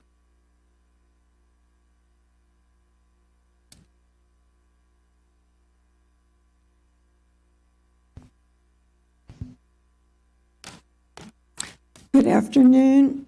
Excuse me. I'm Linda Fowler, and some people, because I practiced law under that name, and but I'm married to Paul Kemp, so sometimes I'm Linda Kemp. He's working on the drainage part. All right, and we have a deep connection to Baton Rouge. I retired from the Southern Law School evening program that I helped start with Judge Pitcher and the now Chancellor, John Pierre, and I enjoyed my 10 years there. Before that, I had taught at LSU, and I've been a prosecutor. Anyway, I've done different things, and my whole family, we have 2 sons who grew up in our house at 633 Magnolia Wood and rode their bikes and walked down to the pool and could take their bikes over to the Laura Lee Shopping Center. And and of course we walked for exercise. And like everyone has said, it is a very narrow road, Magnolia Wood. And undoubtedly, we will have people cutting through. It would be the best way for the people in the new development to get to through Walden to get to Perkins. It also would be a good way to go to Magnolia Wood, turn on Boone or Menlo and get to Starring and avoid that traffic light at the corner of Highland and Starring. Also, you could go to Kenilworth. So, and everyone has talked about how people already don't observe the traffic speed limit, and I have been on Cloverdale and seen people, I don't know how they do it, but they ignore it. I guess they don't mind that their cars bounce a little more. My whole family now lives in Magnolia Wood. My son, who's working for our country in Japan at a military base, bought the house 2 doors from us, and we own a part of it. And he has a 3-year-old daughter that he would like to raise like he grew up when he comes back in a couple of years from Japan. He's also a captain in the Marines Reserve. We can't overemphasize how narrow. I would urge you to just go drive down Magnolia Wood from Highland. It's very narrow. There are the deep ditches. And on the way here, a school bus passed on Magnolia Wood, and we had to kind of pull off the road on the right because it was so narrow. And children get off the bus and walk home. Mama can't or daddy can't always meet them at the bus. So, you know, we are worried about the safety. Thank you, Ms. Kim. And That's we your time. appreciate your time and please deny this outlet. Thank you. Thanks again. Michael Newman.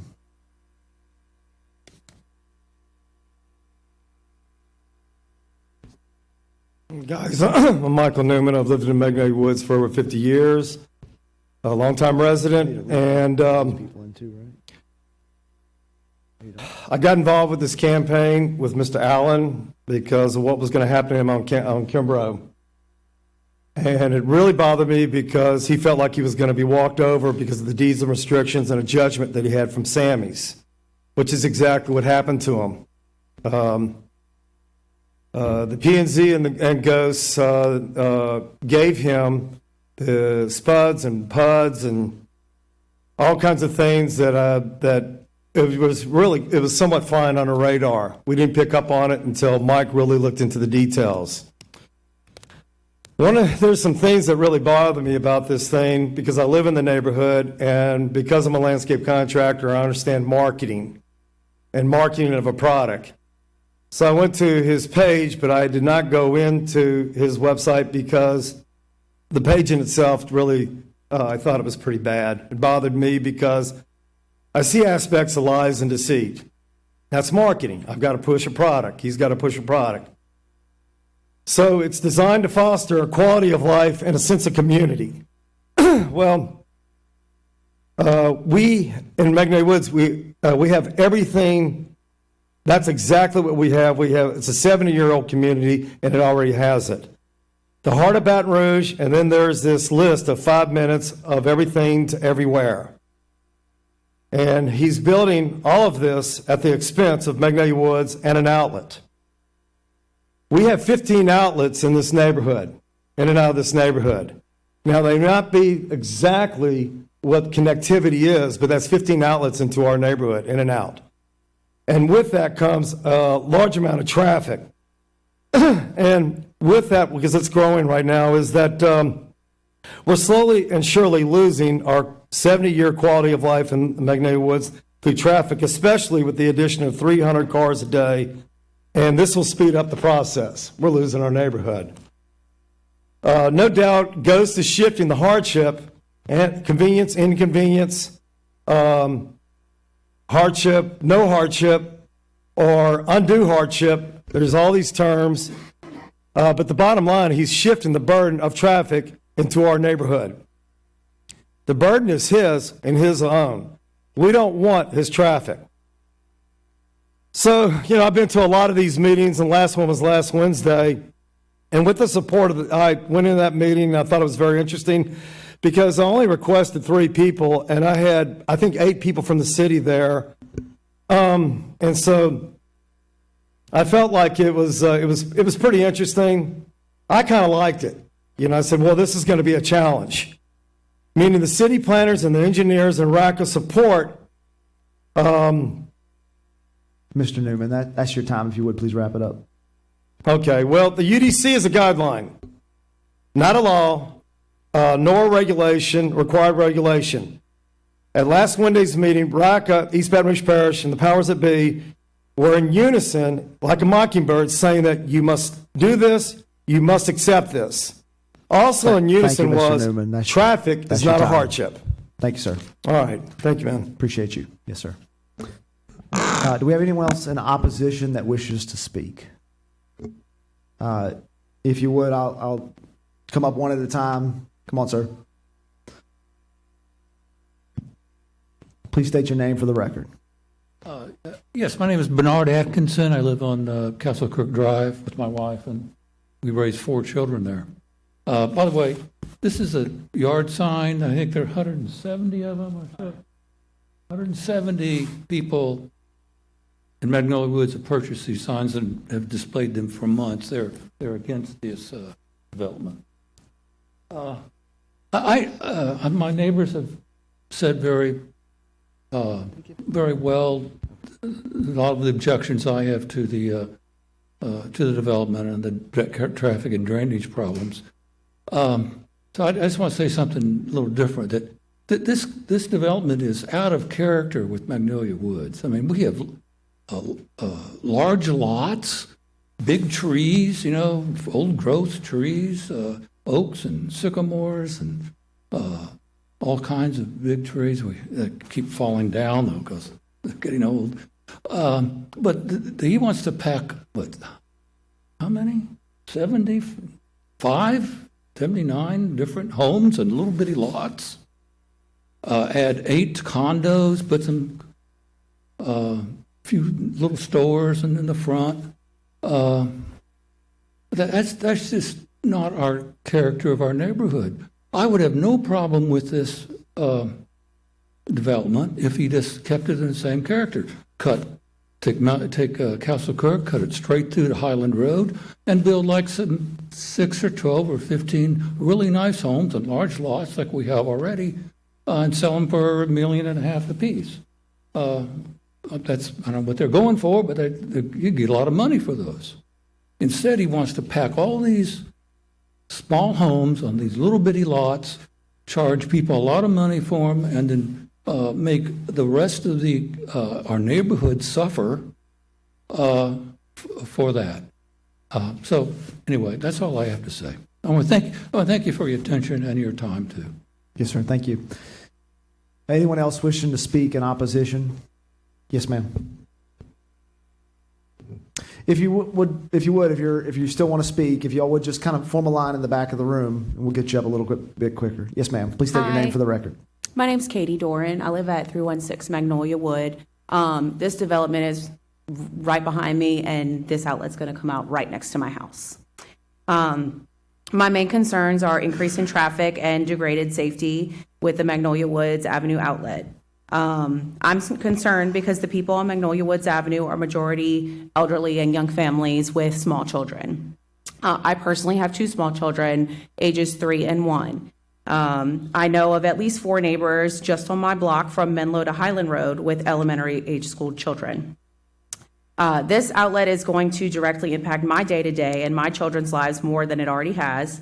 I stay home with my kids, and we are always walking, taking the dog out. We're members of the pool down the road, so we go up and down a lot on foot, bike. I actually went out and measured the road in front of my home. It's 19 feet wide. 19 feet with no sidewalks and deep ditches on both sides. Under street classifications per brla.com, it says for local streets that are a mile long with a speed limit of 25 miles per hour, which is our street, that the pavement width is listed as 34 feet. That's a 15-foot difference.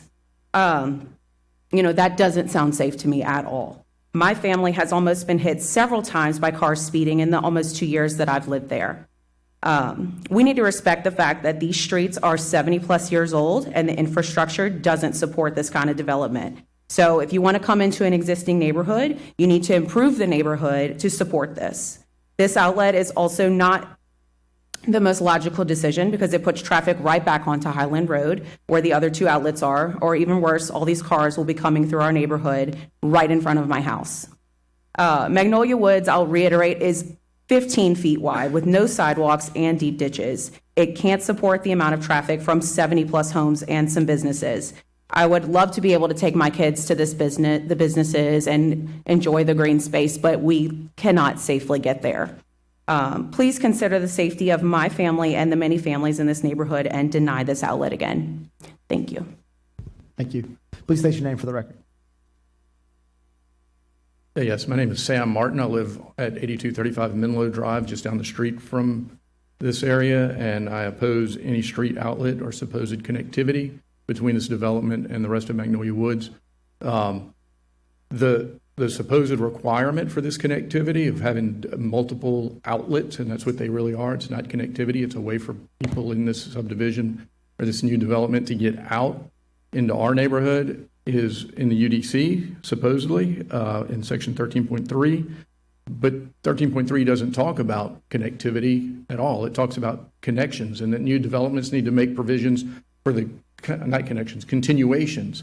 It needs to make provisions for the continuation of new streets with existing streets. And if you look at Magnolia Woods and the surrounding developments along Highland Road from LSU all the way to the other side of Starring, you can see that's exactly what's been done throughout the history of Baton Rouge. As these developments have been made and subdivisions put in place, streets have formed mostly a gridded pattern, and these weren't all done at the same time. For example, Magnolia Woods itself is 16 subdivisions that were put in at different times, and to go through it, you couldn't really tell except for the varying styles of the houses.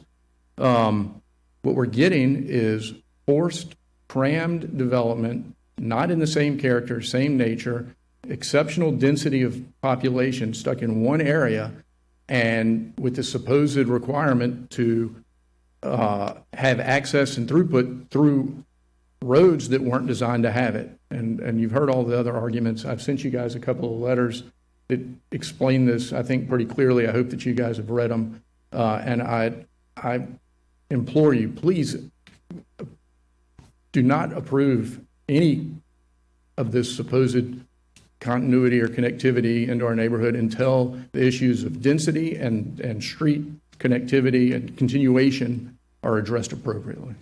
Thank you. Thank you. Yes, ma'am. Please state your name for the record.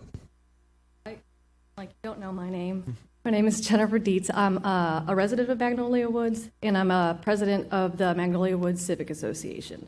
Myself and several of our residents and several of our board members have worked on this project for probably 2 years now. And I know there are a lot of people in our neighborhood who are excited about what this development is going to bring. And I know there are a lot of people who are not at all excited about what this development is going to bring. What I also know is that no matter what side these people are on, the resounding message I get is these streets can't handle it. I'd like you to deny it, but I know the reality is that you're going to approve it. I know that. That's the writing on the wall we've seen since the beginning.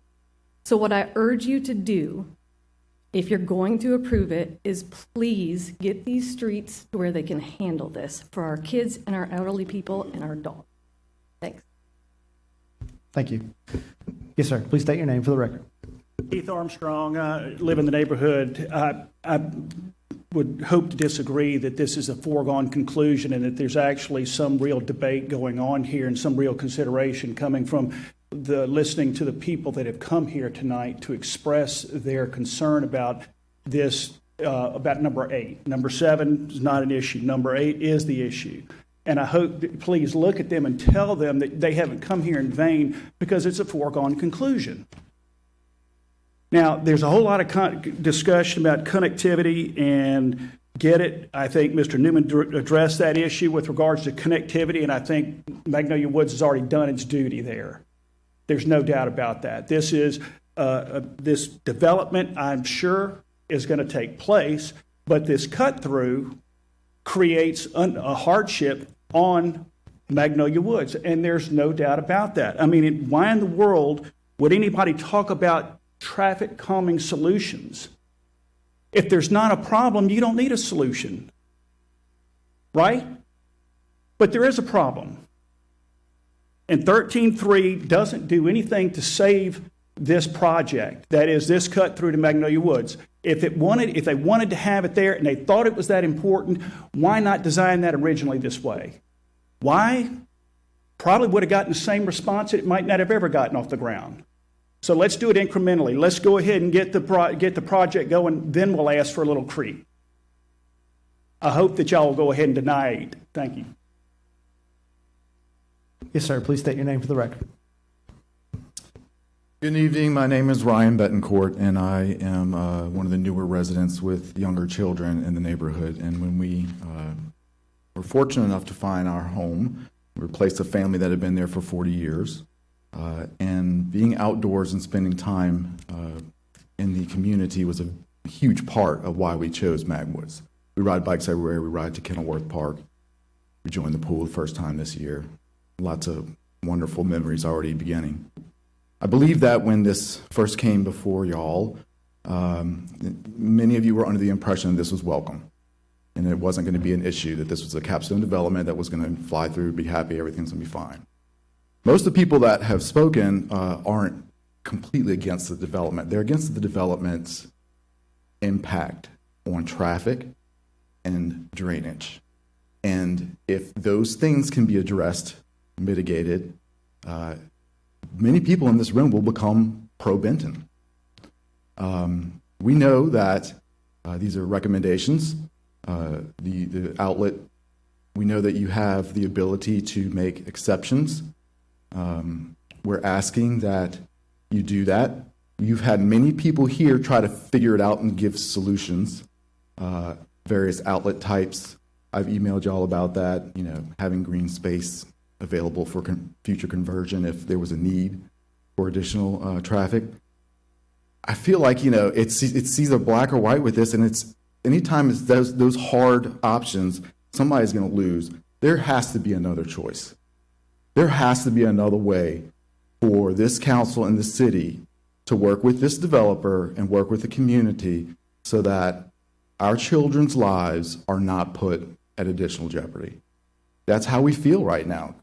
Come by, drive through the neighborhood after trash day. See how many trash cans are in the ditch that we have to pull out. Because they just set them down, they fall right in. Can't handle it. We have a consensus here. We have 170 signs out. When the community became aware of what was coming, and that's when y'all started getting emails and we started coming to the meetings, and we're here now. Please work with us to keep our neighborhood safe. And as it's been said, we can figure this out. We can get these roads in shape. We can add that outlet another time if it's even needed, and it may not be. Thank you. Thank you. Anyone else wishing to speak in opposition? Seeing none, the applicant has a 3-minute rebuttal.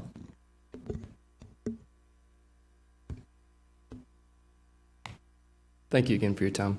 I've heard a lot of different things, so I'm going to try to cover some of those quickly. There were issues with density. The original zoning allowed 6 more units than what we have now. The drainage, we are subscribing to the 100-year detention plan voluntarily. It was a 25-year requirement. We're doing the 100-year, and we're allocating over 6 figures to improve the Highland Road culvert that is based on our drainage study that we performed, causing so much of the drainage issues around our development. As far as transparency, we've had dozens of meetings. We've had 2 or 3 town halls, multiple civic association meetings, and lots of meetings with you all in front yards and kitchen tables, trying to meet all the requests of the neighborhood, because we do care. We want to add value, and we want to be a good neighbor. The T&D, I've heard a few things about the smaller lots. The T&D aspect of this allows for the community space. If we just did A1 lots, there'd be no room for a park. There'd be no room for a green space out in front of the restaurant. There'd be no room for 100-year detention. So it's a style of development that facilitates community, in addition to allowing for some of the more rigorous design standards that the city has today on development. And so it's there by design. The last thing that I'll spend the most time on is with regard to traffic. Based on our traffic study, the majority of traffic is turning onto Highland Road. The peak hour cars coming from our development onto Magnolia Woods would be somewhere in the range of 1 car every 6 to 8 minutes. So we have data to share, and it's not a huge increase in traffic. For that connection, what we are trying to do is work with the neighborhood, because we've heard that for years they've tried to have traffic calming measures within the development. And we're allocating $20,000 for flashing lights, for stop signs, and the city and the neighborhood has discretion of where those are located. Let's see, one more thing. Originally, the connection was Menlo, and that was met with a lot more negative feedback within Magnolia Woods than the Magnolia Woods connection. If this is denied tonight, that's the last parcel that we have frontage on, and Menlo will be the next location that we try to get connectivity. We are designing this so that all those young families in Magnolia Woods can come utilize our park, come utilize our playground, use our sidewalks. Menlo and Magnolia Woods will have sidewalks where we front it, and we believe that we've done enough as developers. We believe that we've gone above and beyond, and respectfully request that this is approved tonight. Thank you. Thank you. Councilwoman. Council members, y'all should have received 2 email comments in opposition to items 7 and 8. Move to council members. Councilwoman Rocca.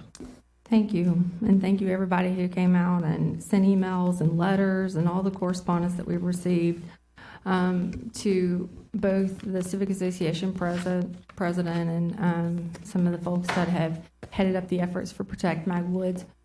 Thank you for all the meetings that we've had. I know we've had several, and there has been some information that's gone out, and based upon the commentary that I've seen tonight at the podium, I still believe that there is a sufficient amount of misunderstanding about what is happening tonight and what we're voting on. Based upon the subdivision already being approved, which happened several meetings ago, this subdivision came before us and was approved. The subdivision, the developers, the Civic Association president, all folks were involved. They hosted several meetings. They came to this council, and we discussed that night at that meeting that drainage would be provided, and it would be predicated upon approval that they provide the additional drainage that the city refused to pay for.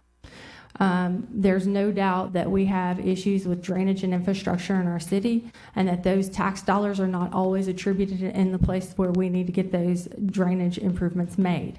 So the developer came in and promised, prior to us approving that development, that they were going to do drainage maintenance on Highland Road.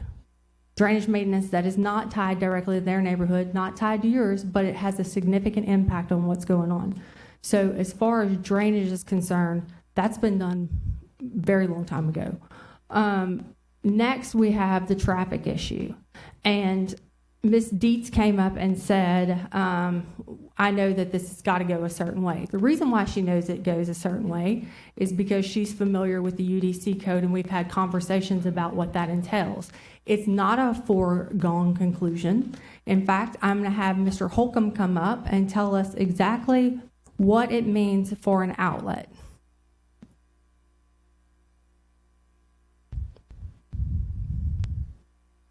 So, Mr. Holcomb, specifically, I need you to tell us, first and foremost, what are we voting on tonight with regards to number 7 and to number 8, so all of the council and all of the public is absolutely clear on what's happening tonight, sir. So there's 2 items on the agenda. The first item is a rezoning, taking a piece that is currently zoned PUD, where that required secondary access was on the previously approved plan development, rezoning that from PUD back to A1, and the companion case, the second case. Hold on just a minute, sir. Why is there being a rezoning for number 7 from PUD to A1? And A1 would be the current size lots that they have in Magwoods, correct? That's correct. So A1 is the current size lots that Magwoods has throughout their neighborhood, correct? That's correct. Okay, just to be clear, why are we going from PUD now back to A1? My understanding is the requirement to have that secondary access on Kimbrough, which was previously approved, is unavailable at this time. So the Kimbrough exit is removed, correct? That's correct. So now, according to the UDC and how the city interprets it, not me, not the council members here, what the city requires, tell us what our options are with regard to not having any exits and just coming in and going out of Highland Road, or having the remaining exits, which my understanding is Magwoods and Menlo. Is that correct? That's correct.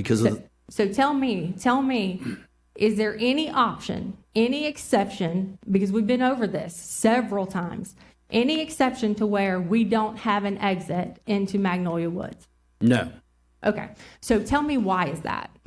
The Unified Development Code requires a secondary access, and based on the size and the depth of this development, because the depth is greater than 0.25 miles, Because of that distance, it requires a secondary access to one of those public streets that abut, that dead end into this property that's under consideration. So when did that UDC change? Because I know there's Woodgate and Woodstone, and there's no access. Those neighborhoods don't touch. So can you tell me, why don't those neighborhoods that are on Highland Road, why don't they have that access that you're now requiring for, and not you, but the city is requiring for this particular subdivision?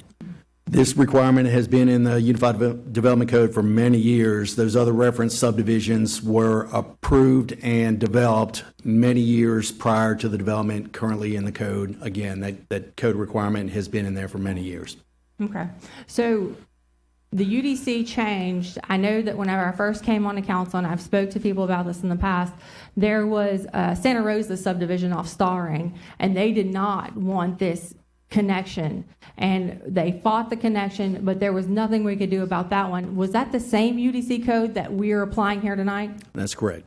And does this UDC code apply to other neighborhoods and other council districts? And are there any exceptions that you know of currently that would allow them to not have that connection or connectivity? No, there's no waiver option. There's no variance. It's a requirement that was put in there many years ago due to public safety and having multiple accesses for emergency services.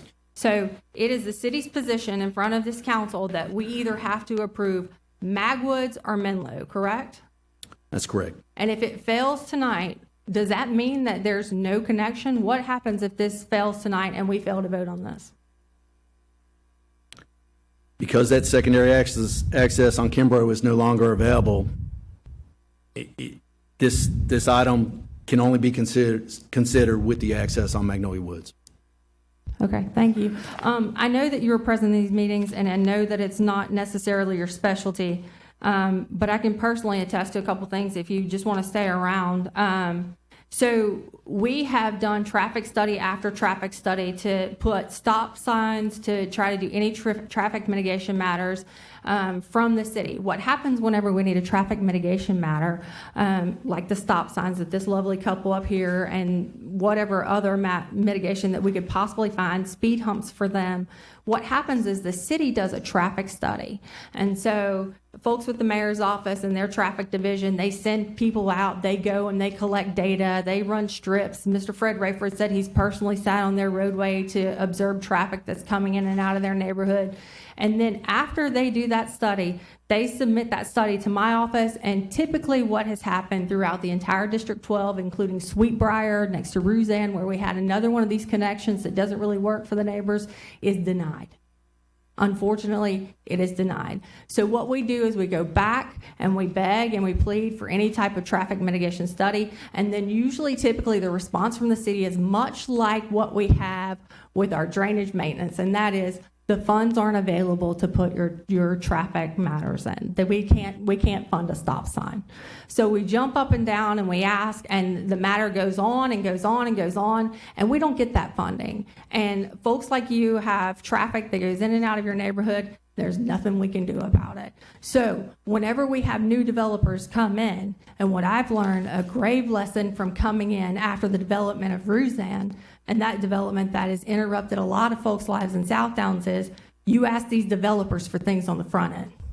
So when you're telling me, what are these speed humps? What are these traffic mitigation signs? What are these things that you're asking for? We're asking for them to fund that. So when the city says, hey, we don't have the money to pay for these things, for these measures, for the children in the neighborhood, for the folks that are walking, for people that are going up and down Magwoods, I used to live on it, people running up and down to the pool house, we're asking them to be able to call them and say, we want our stop signs. We want our traffic lights. We want our speed humps. Now, speed humps come at a price. And that has been a conversation that's been had with several of the folks. The speed humps come with a price because it halts safety efforts and it lowers bond ratings for fire departments and EMS for them to be able to come in and exit from the neighborhood if there is an emergency. So to be able to get speed humps, that's going to be an additional exception where the folks that were here tonight that live on Mag Woods are going to have to sign a petition saying that they are in agreement to have speed humps up and down Magnolia Woods. We've had conversations with Civic Association and some of the people that live in that area as to where speed humps need to go and where the flashing signs need to go. Where do the stop signs need to go? We've attempted to do everything that we possibly can to make sure that when these people come in and they're developing your neighborhood, that they're being good neighbors. Whenever they came and presented their subdivision to us, we had other folks, realtors, that had come in and approached me and some of my fellow council members with apartments, with duplexes, with all these other sorts of developments, and they were absolutely not. These guys came and we said, you know what, go talk to the people in Magnolia Woods and come back to us.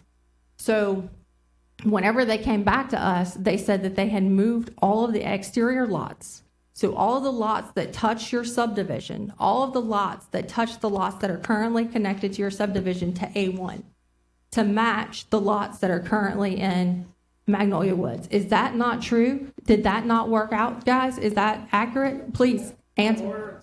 Councilwoman Rocca, I'm going to give you an additional 5 minutes. Thank you so much. You know what? If time is an issue, I'm going to go ahead and move to approve the Mag Woods exit because the only other option is Menlo, and we've had a lot of folks that were not happy with that. I'm sorry. Folks, Councilwoman Rocca has the floor. We're not going to have a disruptive meeting where folks are hollering out. Councilwoman Rocca, I'd ask you not to reach out to people in the audience unless you want to call them up. Yes, that's what I'm trying to do. Thanks. All right. Yeah. Extra 5 minutes. And please come up if you have a question. Sam Martin again. I don't have a question. I'm just, the framing of the situation that you're presenting is that it's either this outlet or that outlet, but there's going to be an outlet. But the reality is if we deny the outlets, the developer can go back and come up with a solution with an orientation of streets that meets the 2-mile Hold on just a issue moment, with an sir. appropriate. Mr. Holcomb, can you please come up and state whether that is not an accurate depiction? If the outlets are denied, is there a reconstruction and configuration PUDs can be changed regularly. We deal with it all the time. with regards to the outlets in the UDC? Sir, if you would, please take your seat, and she can call you back up if she needs you. Can you restate the question, please? So if the outlets are denied tonight, if we deny Mag Woods and we deny Menlo, what happens next? This council does not have the ability to approve this plan without that secondary access. So what happens then? The previous plan would still be valid and would have to be built with a secondary access A secondary access where? to Kimbrough, and it's my understanding that cannot be done. Okay, so then what happens? That would be a question for the developer or the property owner. So if they redesign, then what happens? They have to redesign with an outlet, correct? They would have to redesign and come back to this body with the secondary access. And the options for the secondary access, as stated previously, would be Kimbrough, Castle Kirk, or Magnolia Woods as proposed tonight. So Menlo wouldn't be an option any longer? Is that Menlo at Castle Kirk? That's what I'm referencing. So yeah. Menlo at Castle Correct. Kirk. Yep. So even if we deny tonight, we just restart the process and they start over with a secondary access, and it's either Menlo, Mag Woods, or Kimbrough. Or they could exceed the requirements and connect to all three. They could exceed the requirements and connect all three. Okay. Thank you. Councilman Rocca has a motion on the floor to approve. Is there a second? Second by Councilman Moak. Councilman Moak has a request to speak. Yeah, so reiterating on this, and even with the redesign, deny, redesign, it's everything that comes to us is going to have connectivity. Whether we go through the redesign and then we deny, we go through the redesign again. The only other option is to keep denying until the subdivision goes away. And if that's what we're going for, then please state that. Just say, you know, we just don't want the subdivision at all, make it go away, deny until there's no nothing. And I don't agree with that. It's a tough choice to make as far as connectivity. I do agree that hopefully we can help mitigate some of these traffic calming devices. I know we've used them out in different areas. I don't know why a street as long as Magnolia Woods Avenue would not qualify for something as far as a traffic calming device, because that appears to be a long street. Is there anyone that's been around since Magnolia Woods, this area has started to be developed? Is there anyone in the audience? Sir, if Councilman Moak would like to call you up, he can do that. Let's say Magwoods Avenue and Highland Road. That looks like the beginning of the street, or did it come down from the other section, other way? I'm trying to find out where, I'm just trying to get an idea. What I'm grasping at is I'm trying to get an idea of where, this obviously is not one neighborhood. This, I don't know if this was, Magwoods is a long street. I don't know if this whole thing was just built as one big development. So, Councilman Moak, would you like to call this gentleman up to the podium? Yeah, sure. I would like to call you up. So, if you know about the full development from the beginning. I don't know all of the specific details, but I know that Magnolia Woods is a separate filing. Magnolia Woods Avenue starts at Highland Road. Right. That's where that development started, correct? And it worked its way up. Yes. And it kept adding on. The way it was added on is like, I live on Menlo Drive, just down the street, and I live in East Highland Park. No one calls it East Highland Park. They call it Magnolia Woods because it's part of 16 separate filings that were put in sequence. I don't know the particular order of the sequence. If you go to mwca.net, there's a history of the neighborhood with a map to show you all the files. You live on Menlo Drive. Yes. And then they connected Castle Kirk to you, and then they connected. Yes. So that was a connection into your street there whenever they added that filing. Right, and they did. They added Kimbrough Drive, and that was a filing that was put in there. And you go on up, you got Boone Avenue. Yes. That was an add-on to Magnolia Woods Avenue and Castle Kirk at a different section, a new filing. I think the filings kind of go between Highland and Menlo and in long strips. I think Magnolia Woods is an exception that's a little longer back towards Boone. And then you have some shorter ones like Maxine, but they just were. What I'm saying is we connected. This has been a growing situation for years and years and years, and we've added connectivity by cross streets and by grids extending and streets. Gridding. Correct. And extending streets and everything right. else. And what we have in this situation is a U inside of one large lot and one little street shooting off the side to pop everything from inside of there to outside. We don't have connectivity. I am going to go out of my way to use these streets to enter and exit my neighborhood just to prove a point and deal with my own personal aggravation and love traffic for once. But it is not the same sort of connectivity that we live with now, where you have a grid, and the rest of South Baton Rouge along Highland Road is on a grid. This is not a grid. It's a U. It's completely separate, with a utilization route to use our streets as highways or our exits effectively out of the area, as opposed to people moving through their own neighborhood. Did I hear you say that we were using this? Thank you. Yeah. Are we using the same size lot? I asked the developer. If you'd like to come up. What's the difference in lot size between the Magwoods or I guess we considered that neighborhood and your lots? So the old zoning was A1 and allowed 82 lots by right. The feedback from our initial town halls was that the exterior lots that face Magnolia Woods and face Menlo, it would be a good thing if we kept them A1.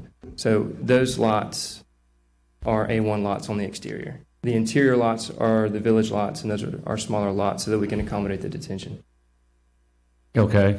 So you did smaller lots on the interior to accommodate the new detention requirements that East Baton Rouge Parish has had since the original development of the rest Mag Woods or whatever the neighborhood has been called over the years and growing and growing and growing? I don't think there's any detention in Magnolia Woods. We were going to adhere to the 25, or we were required to adhere to the 25, and we voluntarily did the 100. So we placed ourselves in the new requirements just because that was our prerogative. Okay. All right. Thank you very much. Okay. So, Councilwoman Rock, I appreciate Councilman the Knoll has information. the floor, folks. Councilman Knoll has, I'm sorry, Councilman Moak has the floor. I've been called everything tonight. It's just like Lamont's here. I appreciate your point. I mean, basically, you know, any redesign, any redo of this, every time we deny, even if the developer chooses to go back and redesign, we're going to have a connectivity. Am I correct, Ryan? Mr. Holcomb?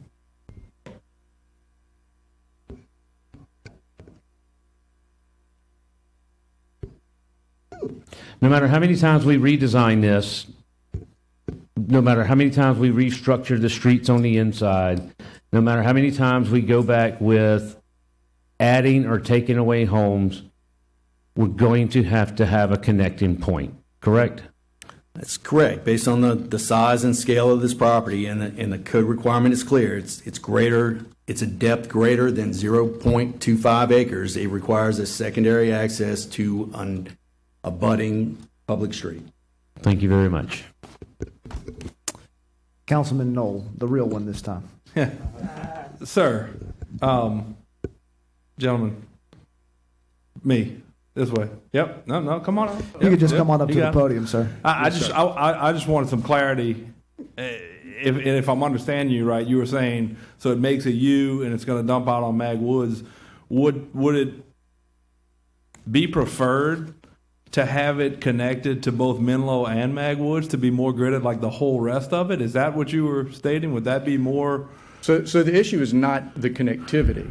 The issue is the configuration and the misrepresentation of the lot size choices. Because, yeah, they could put A1 and they could put more houses on A1. There would be a lot of other considerations with, that's like you take the area of the lot and divide it by the minimum lot size. I understand. I mean, yeah, I agree. I mean, There's some he BS stated going on would here. you can do, not Right. would. I got meet the that. detention ponds and all of that. But what the connectivity and the throughput is not the issue. If he were to put the same sort of configuration, a straight through street or some gridding with maybe even a little denser housing. I mean, I know that's more of the style now, but what we're looking at is something akin to what you're seeing on the other side of Burbank with these tiny little bins and houses jammed up right next to each other. You're just putting so many people in this tiny place on an extremely busy street in an existing neighborhood with unsafe, narrow streets they met their design standard for the day, but they don't meet them today. And so we're burdening our larger subdivision to accommodate this new thing that doesn't exist yet and these people that aren't there yet, right, in order for the developer and the landowner to make more money and walk away from it. And when they're done, we're going to be left with it forever. I understand what you're saying there. I guess my question was, and I understand the curvature of roads. You're seeing that in design more because that in and of itself is traffic calming now because and that's fine. A natural way to calm traffic and make people drive slower. Same thing with the placement of trees close to the in the median or close to the road between sidewalks. These are all traffic calming measures that make people feel uncomfortable speeding. Right. That's why you're not seeing. We don't have that, but we're getting a neighborhood that will have it. And they're going to be coming out of that neighborhood you mentioned, onto and our that's what you neighborhood. mentioned, the U and everything dumps right on Magnolia Woods. So my question would be, would you prefer it to connect to Magnolia Woods and Menlo to be a little bit closer I would to prefer, what was there it's not so much with the rest fact of it, gridded? Yeah, it's not so much the fact of there being a connection, it's the quantity of cars that are going to use the connection that makes that connection undesirable. If we had fewer cars, fewer people getting in onto it, But if you had more connections, then you would typically. Potentially, but I mean, I honestly, from where I stand right now, looking at the development and what we're going to be getting on that lot, I don't want any connections, just based on the volumes. Not because I don't want But if you connections have to in have a general. connection, would you prefer one or two? Just curious. This is a trap, so I can't answer. Take the 'cause fifth. to me, if I live right where the one is, well, I want two. Well, right? so where but I if I live- live right where the second one may be, well, I just want So- one. so and that's I think that's yeah, what we're no, getting. but I can't speak fairly on it. From the aspect of where my house is, I prefer it to be on Magnolia Woods, right where it is, and nowhere else. If we had to have one, because they're going to shoot up and down Magnolia Woods and endanger my neighbors, and I'm sorry for that, but they're less likely to drive down Menlo. Right. If they do go down Menlo, they're going to go to Starring away from my house. So personally, that's what I want. But I don't want that for my neighbors. Sure. And so that's why I'm having a hard time answering your question. No, I wanted some clarity because you when you stated, and I don't have any more questions for you. I was just trying to get some clarity because I mean I think in a perfect world we'd all want to see. I agree. I think character means a lot, and I think gridding it. Look at the aerials on Castle Kirk and having it come out both on Menlo and Magnolia Woods with the same size lots. I think everybody would prefer that, but again, we can't necessarily You can't force them to dictate do that. it, right. That's right. I got you. And so I don't have any more questions, but Sir, if you would, please take that's your it. seat. Thank you. All right, there is a motion on the floor, which has been properly seconded. There are no other council speakers. Folks, the public hearing has been closed. Councilwoman Rocker, you've spoken 3 times. Okay. Thank you so much. I'm sorry to keep y'all here late, but it's important. The lady that's thrown her hands up, she also raised her hand. Would you like to come up and say something?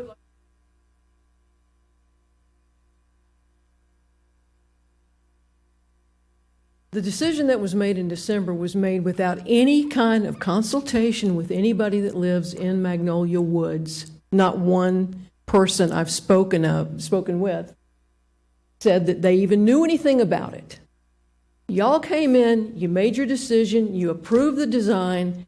He's trying to put houses on 1/10 of an acre when Magnolia Woods has been built on half-acre lots, traditionally. So here we are. If you would just reduce the number of homes, it would substantially decrease the amount of traffic. And then we wouldn't be standing here having this diatribe that just goes on and on and on and on. I'm not the only person that feels that way. Okay? I'm not the only one. There's children that live on my street. I've told you about the 90-something-year-old lady that jumped in the ditch in front of her house to keep from getting run over. I went out to help her. She was already out of the ditch because she was defiant, like we are. Please don't do this. If you do, there will be blood on your hands for it, and you need to back up and think of another plan because you've bit off way more than you can chew. I'm sorry. This is the bad side of me. I've got anxiety. Gee, I wonder why. Okay, I think I'm done with the comments for tonight. Thank you so much for everyone that's come out. All right, there is a motion on the floor by Councilman Rocket. It has been properly seconded by Councilman Moak to approve the item. Is there any opposition from council members? Seeing none, items 7 and 8 carry. There's a motion from the chair to adjourn. Seconded by Councilman Gode. Any opposition? No. Oh, I'm sorry. Go ahead, Councilman Gode. I want to seek to reconsider item number 1. All right, there's a motion from Councilman Gode to reconsider item number 1. Is there unanimous consent needed on that? Do we need unanimous consent? Unanimous consent? No. There was no formal action taken on the item because no vote got the requisite number, no motion got the requisite number of It needs votes. 7 votes to approve? So you need 7 votes to reconsider the I'm item. object to reconsider. All right, so there is a motion on the floor to reconsider. If our machine is opening, is there any other opposition to reconsider? All right, so we will reconsider item 1. Wait, was there seconded, Councilman Gode? I objected. Yeah, We but you're need- the only one, you're only one objection? Oh, there's let's two vote on the objections. machines. Council members, we're There's two gonna, objections. we're gonna vote on the machines, on Councilman Goday's motion to reconsider item 1. Machines are open. What are we voting on? Motion to reconsider item 1. My motion? Yes. Motion fails. All right, there's a motion to adjourn from the chair, seconded by Councilman Dunn. No opposition. We are adjourned.